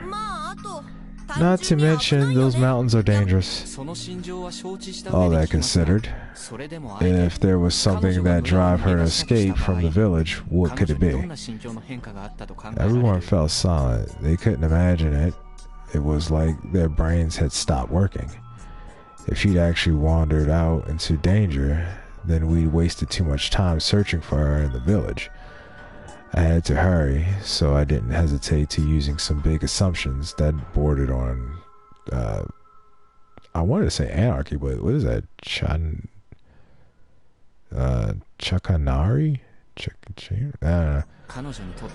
What if she can no longer trust the village or the people here? What do you mean? She must have seen something at night or early morning, or came to some sort of realization. Like, for example, what if she found out that someone she knows well is a wolf, or who killed people like it was no big deal? Everyone gasped. She's young, so she's still pretty unstable. And since Yatumizu is still so small, it would be strange if she felt like she had lost her place here, or if someone betrayed her. The girl seems pretty emotional, so it makes sense that she jumped straight to running away, though. Right? You make a solid argument. But then, what do we do? Give up? That was a thought of someone from Yasumizu.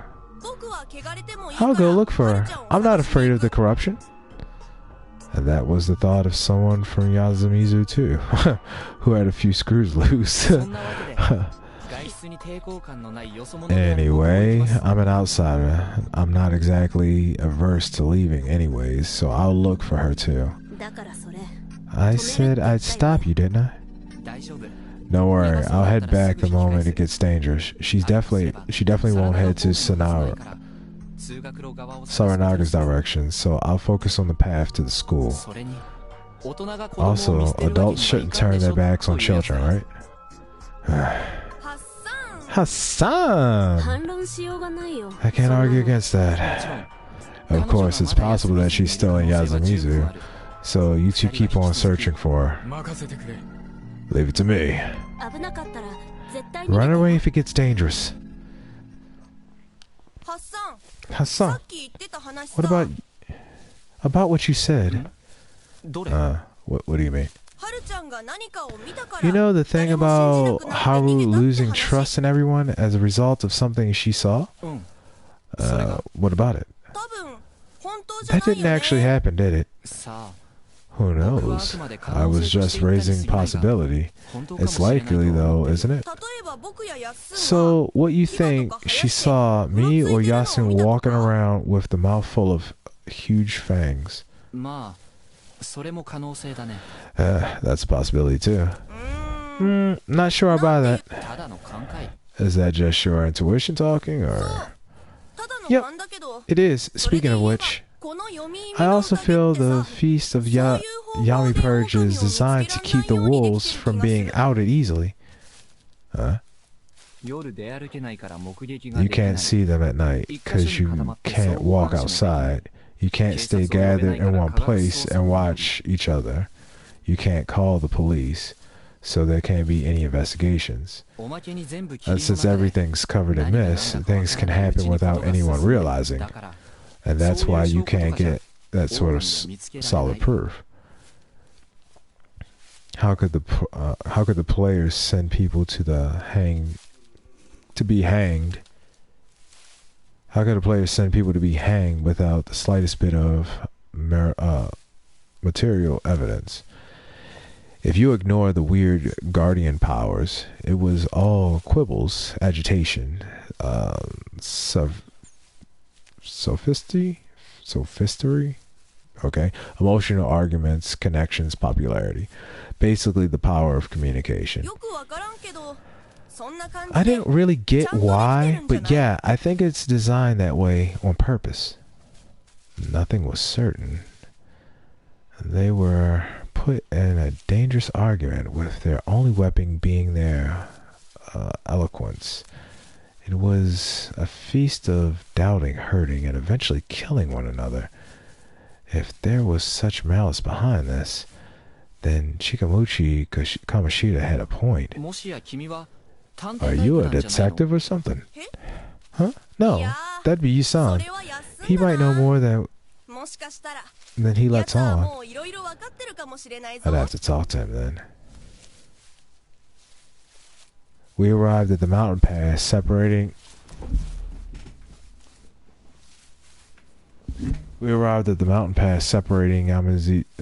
Yasamitsu from the rest of the world. The large stones at the sides were like Totori. Without a top, they might have had religious significance.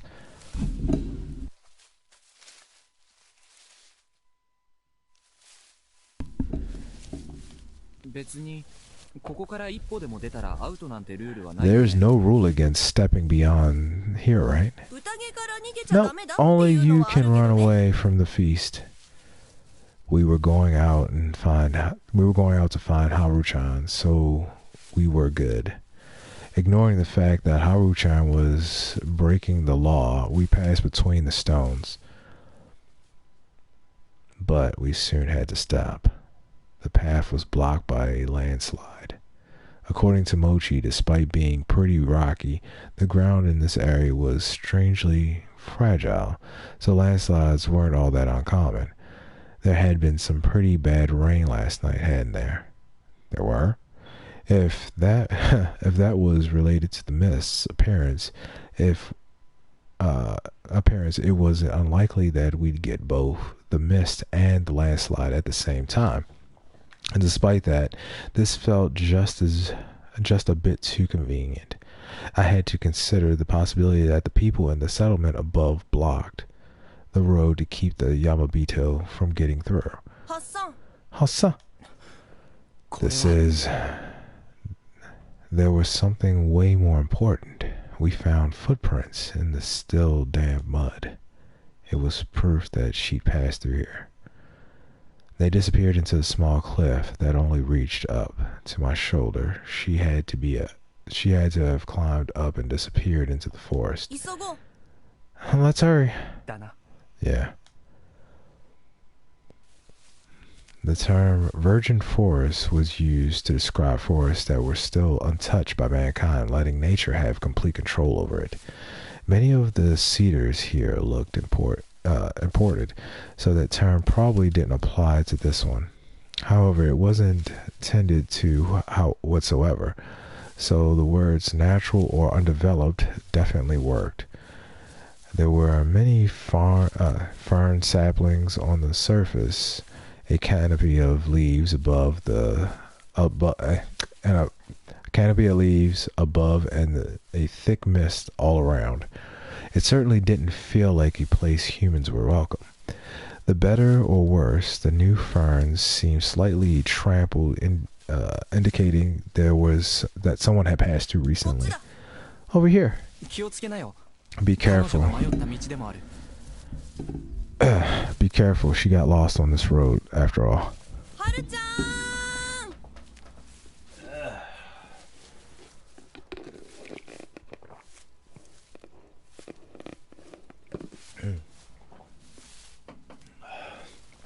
Ugh, mouth dried out.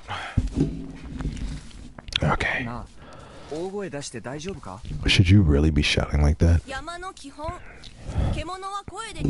It's one of the basics of living in the mountains. The beasts run away if you scream. Oh yeah, I'd almost forgotten about the very real threat of wild animals. I'd realized I'd lost myself in the mood and becoming kind of embarrassed. Haru-chan. Say something. Shouting over and over, we kept moving forward. She tried to follow the path, but all the cliffs and boulders in the way made her stray from it. 10 minutes later, we'd lost all sense of direction. Yeah, this place really was dangerous. Could we really find her? And even if we did, wouldn't it be too late? I was reminded of Yashigitsu Orbe and his cruel fate. Were we about to lose yet another life? As my thoughts turned to that very real possibility, we found Haru. I heard some weak weeping. Haru-chan! Mochi, stay away. Are you alright? Please don't come after me. I had a feeling about this. Something really bad might have happened to her. Wait up! Hey! Chikamuchi went after the voice with no hesitation. His body was quickly buried under all the plants and mist. Give me a hand, Hassan. His lack of hesitation felt dangerous in some way. Was I just imagining it? Anyway, I went after him and quickly caught up. It hurts. It hurts. Haru Makashima was buried under all the greenery. It's her leg. Stop, Al. I walked up, and man, this was pretty bad. Her leg was all covered in blood. Her shoe and foot were pierced by a sapling that was broken right out of the bottom. Shit, she stepped on this? Can we break it off? No, we gotta pull it out. That'll open the wound. There's some lawn marsh, pennywort, and chameleon plants here. Let's close it with them. You can do that? What the f? Nasato is a family that made medicine. First, I heard of that, but I had no choice but to believe in him. She resisted verbally, but she was too tired and weakened to do it physically. I picked her up, doing my best to ignore her wailing cause of pain, and pulled her away from the branch. Chikamuchi quickly took care of the wound and used a handkerchief to stop the bleeding. That shit went all the way through her foot. She needs surgery. Hey, let's get back. Can you carry her? Of course. You sure you don't want to do it? Who knows? I just don't have the build for it. I thought of saying that Haru-chan would have preferred him, but she was barely conscious thanks to the pain. We didn't have time to waste on sentimentality. Well, lead the way. One lost person is enough for one day. Going back is easy, but man, it really does look like getting out is impossible. Agreed.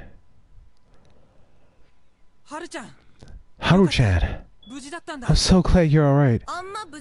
She isn't. Takumi ni call Taba. We got a wound to patch. I got it. Our return caused quite a commotion, and by the time things had begun to calm down, it was way past noon. Haru Makishima's escape attempt distracted everyone, but none of the problems were actually solved. Kanzo Makishima was killed by the wolves, while Yosugetsu Orbe was taken by the corruption. What is the difference, though? I thought the wolves were the corruption. Well, the corruption I thought was a curse that was caused by not following the rules with the wolves. Yeah, Yoshigetsu-kun's death was especially problematic. Each meaningless death was yet another obstacle against resolving the feast. Even if they picked and hung someone during the day, it wouldn't guarantee that there would be one less wolf. It was way more likely that they'd get rid of an innocent. Even worse, the wolves in the group would most likely try to leverage the hangings in their favor. They claimed to be innocent while casting doubt and blame on the other survivors.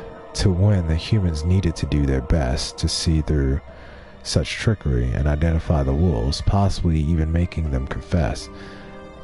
That was how I saw it, anyway.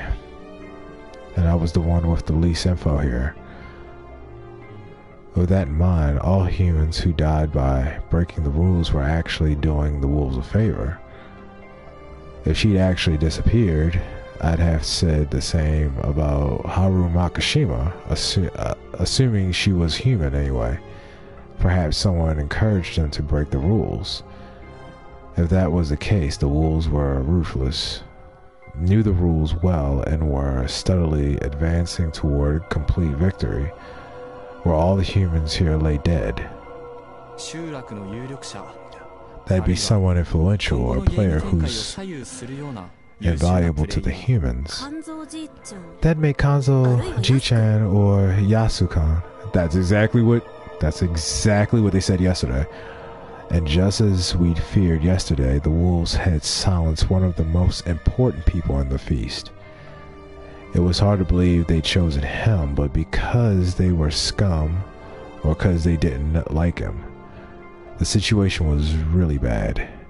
Another thing to note was the Yoshigetsu Orbe death greatly affected Kaori-san, who was responsible for everyone's meals.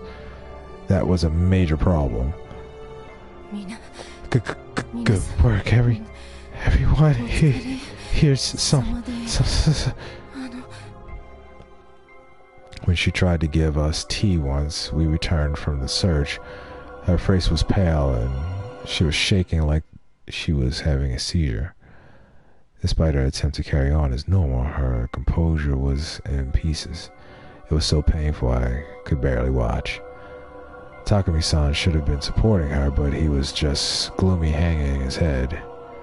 In the end, Chimi looked to lead Kaori back to her room and stay at her side. I could only hope that was enough to calm her down. However, it was nearly time for the inevitable. I recall saying that we should start today's feast. Now as good as a time as any, don't you think? Kinosuke she addressed the downhearted people gathered in the dining hall. Does it look to you like anyone's up for it? The day will end at this rate, and the wolves are clearly intent on killing us all. Can we really waste time waiting in a situation like this? It'd work in their favor. We have to pick someone to hang, no matter what. Don't you agree, Moro? Alright. Yasunaga, try talking to everyone upstairs. That was where Tae-san looked after Haru-chan, and Chimi looked after Kaori-san. Oh, I'll go too. You don't have to, Muchi. Just let me tag along. Chikamuchi winked at me for some reason. It might take a while.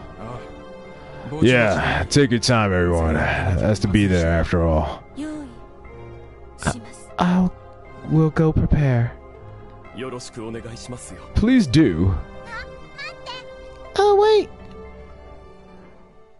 Now, what's my chance? Yasunaga, can we talk for a second? Huh? About what? I'm sorry about your brother.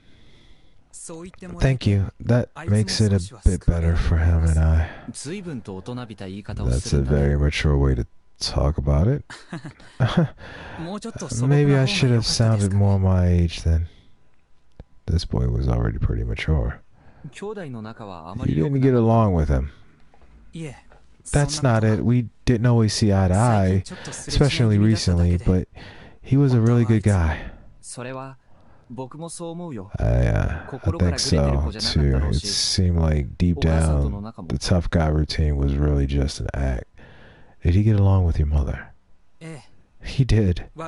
Despite all he said, he really loved her. She probably loved him more than me. Oh, that's not what I was asking, sorry. All human reactions were complicated. Prying too deeply wasn't a good idea. I'm sorry. What did you want to know? A few things, mostly about the legend. Taesan is a better person for that. I need an opinion of someone more rational. First question. Why do you think the wolves kill the humans? Because they're angry at humans for tricking and killing them. Let me rephrase that. Why do the people given the role of the wolf suddenly become able to kill their friends and family with no remorse? Huh? Are you suspicious of Haru-chan and I? No, sorry, that's not it. I want you to look at this from a general perspective. Say you've been told that you're a wolf. Could you just accept it and start killing people? No way. Exactly. No way you could. Of course, there are those who could, but most couldn't, either out of fear or guilt. Muchi is a good example. The people here are afraid of certain things, but they do have lines drawn in the sand. If the lives of those they care about are on the line, they won't hesitate to face the corruption and the wolves. That's only because Muchi is special. He's a genius. Genius. Yes, he can easily make predictions and decisions no one can, and he'll readily throw away anyone or anything he doesn't care about. Everyone else thinks he's just weird, but I think he's a genius. I see, I think I agree with you there. But anyway, what I'm saying is that you people aren't the type to magically become murderers just because of some corruption. Of course, there'd be people who do it, because the corruption would come from them if they didn't. But even they wouldn't do it without hesitation. But the wolves we're dealing with aren't hesitating at all.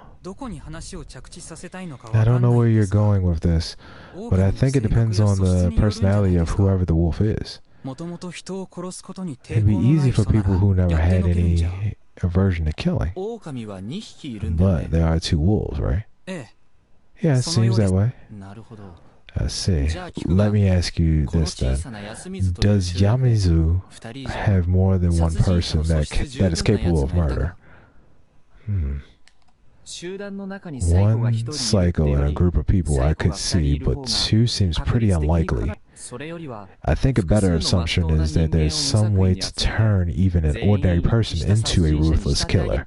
If that isn't true, the lack of infighting doesn't make sense under the current circumstances. When you put it like that, huh. This is just something I heard from a teacher at school, but you could do it by giving them something to fight for, couldn't you? Huh. Basically, you need to make them think that they're doing the right thing. that the wolves are doing the right thing. I see. That's an interesting way to look at it. It's how That's how countries convince their people to go to war.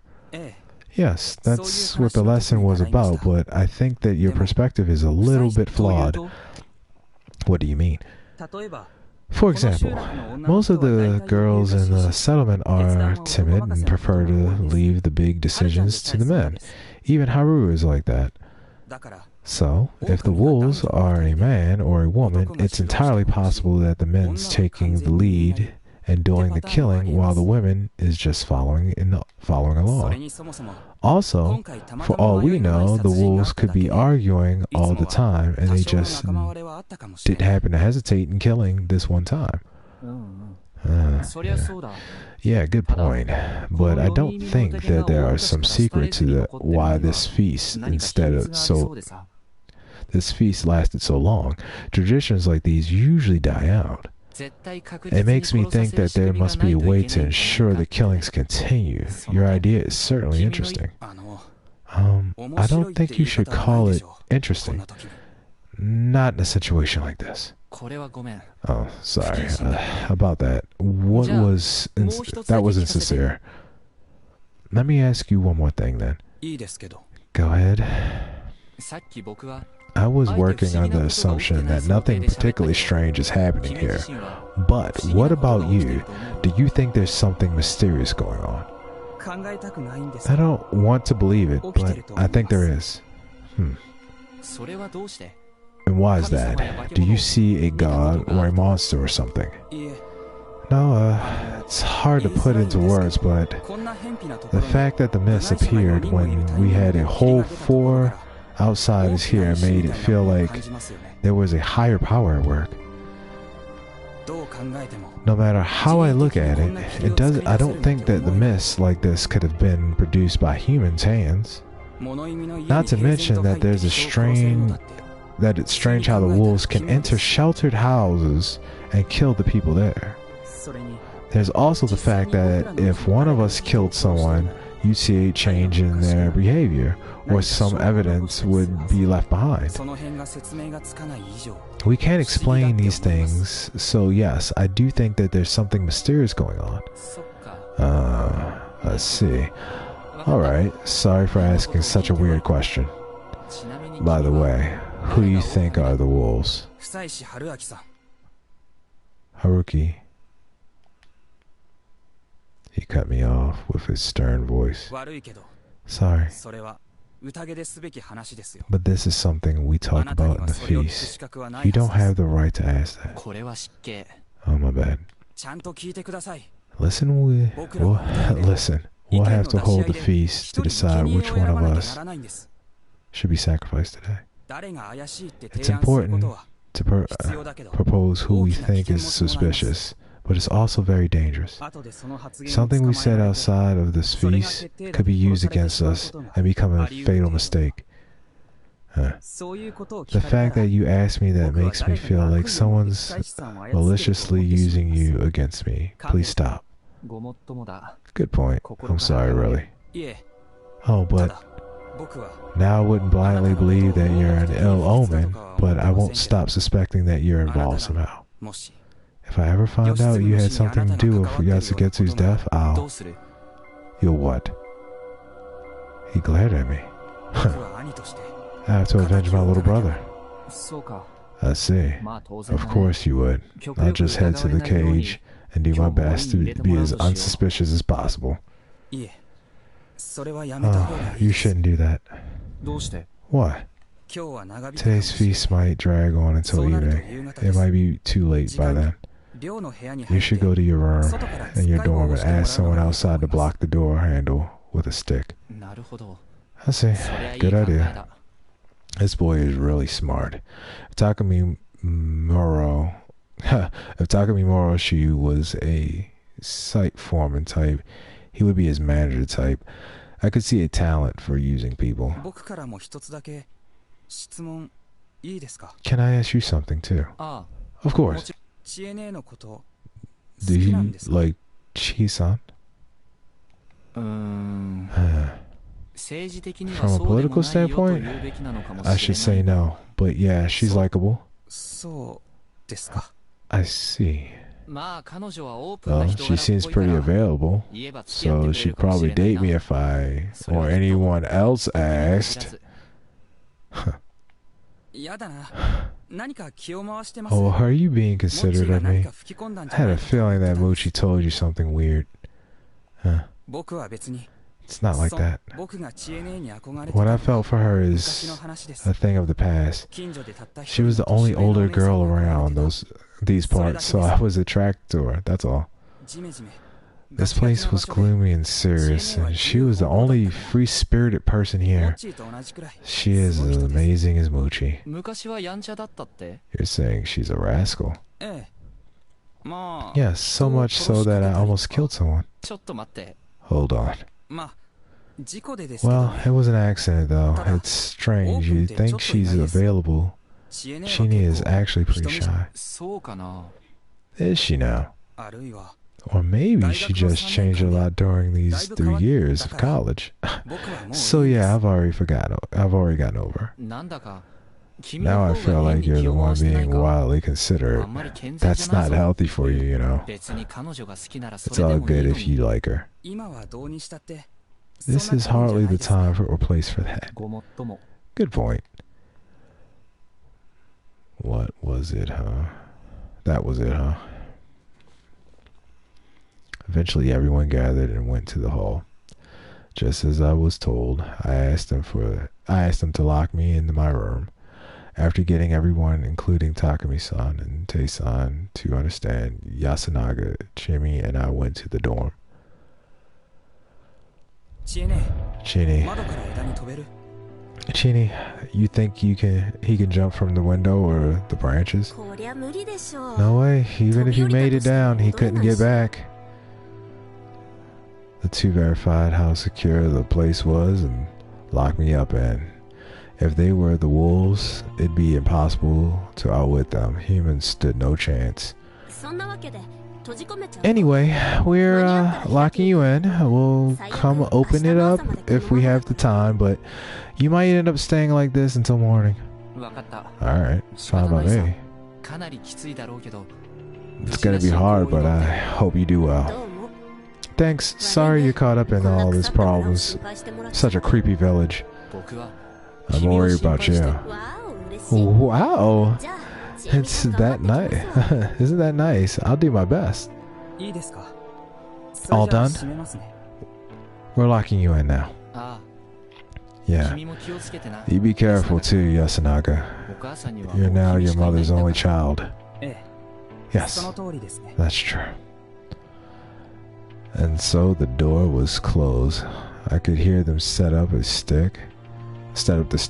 So far, the only ones I'd talked to face to face were Chimi and Takumi-san, Mochi and Yasunaga, just four. The ones I hadn't talked to were Tei Yamawaki and Riko Umatsu, Meiko, Kaori, Oribi, Haru Makishima, Kenosuke Natsato, the old wolf guy, a whole 7. I had no idea if there was significance in that, but I wanted to know what kind of people they were. 4 people had already died, and if you ignored me, there were 11 left. Once the snake revealed Kinosuke, Once the snake revealed what Shinosuke she was, he and the snake Takumi-san would be the only ones with confirmed roles. The other 9 would be suspects. When one was hanged, there'd be 8. And when one died in the night, there'd be 7, which was still quite a lot. They had to hurry before it was too late. The humans had to act now. Hello. Whoa, what? The supposedly fixed door slightly opened up. It was Chimi. Oh, I forgot, but I might not get to give you your dinner, so have this at least. She threw me a yellow food box, the kind that you find at any convenience store. Thanks, seriously. Don't mind it. 代わりと言ってはなんだけど。 Oh, by the way. Oh, what? 猿のカゴ車は Telling the monkeys to reveal themselves. なんで? Why? 考えればわかるはずだ。 Think about it. 手を打た You なければ先がない understand, ことも。 and you know you have to do something before it's too late. 知恵ね、何やってるの? What are you doing? 時間がない。 There's no time. Go. Yeah, yeah, okay. She closed the door and put the stick back. Alright, what's next? はるちゃん。 That makes a lot of sense because the monkeys know who each other are. So if the monkeys know who each other are, that means that they're definitely humans. So that eliminates two people. You know who the snake is. So that leaves a spider and a crow. Okay, I think I'm gonna leave it here for tonight. Where we at? Go down to here and over at data. Okay, I hope everybody enjoyed this. I am definitely enjoying this. I love a good mystery and I like trying to figure this out. And if this is 40 hours, strap in because we're getting about 40 episodes out of this bitch. I'm telling you right now. And tomorrow will be Doom and either Men of Medine or World War Z. So it should be 2 videos tomorrow. If not, it'll definitely be Doom. And yeah, I just want to thank everybody for just stopping in and watching and just having fun with me and listening to me talk to myself for like 2 hours. And I definitely can't wait to keep this going. Now remember that I'm only doing this until Friday. And Halloween night, I am going to take a break, and so that means that on Saturday there won't be any there won't be Evil Within 2. So we'll be back on Sunday with the coma, and then back to this on Monday. So with that being said, to everybody out there, I hope everybody's doing well, taking care of themselves while this global pandemic is going on, and just watching out for yourselves. To all my boys in blue out there, please, please, please remember that you are a hero and that you have to be a role model to the people out there. Do not let these bad people take you down with them. You rise up, you become a legend, like this guy over here. Take care of your friends, your family, your partner. And just keep up the good fight. To all my veterans out there, I know things get a little hard, and sometimes we fall down. You take that knee, you get up, you pick that backpack up, and you keep moving. You know, don't let things take you down. Don't get caught up in yourself. And sometimes we need help, and when that happens, I want you to call on your brothers, your mother, father, sister, whoever, your boys, whatever. Don't become a statistic. Keep going, man. You know, you understand what I'm saying. And with that being said, as always, good night, good luck, God bless, and remember to always stay legend.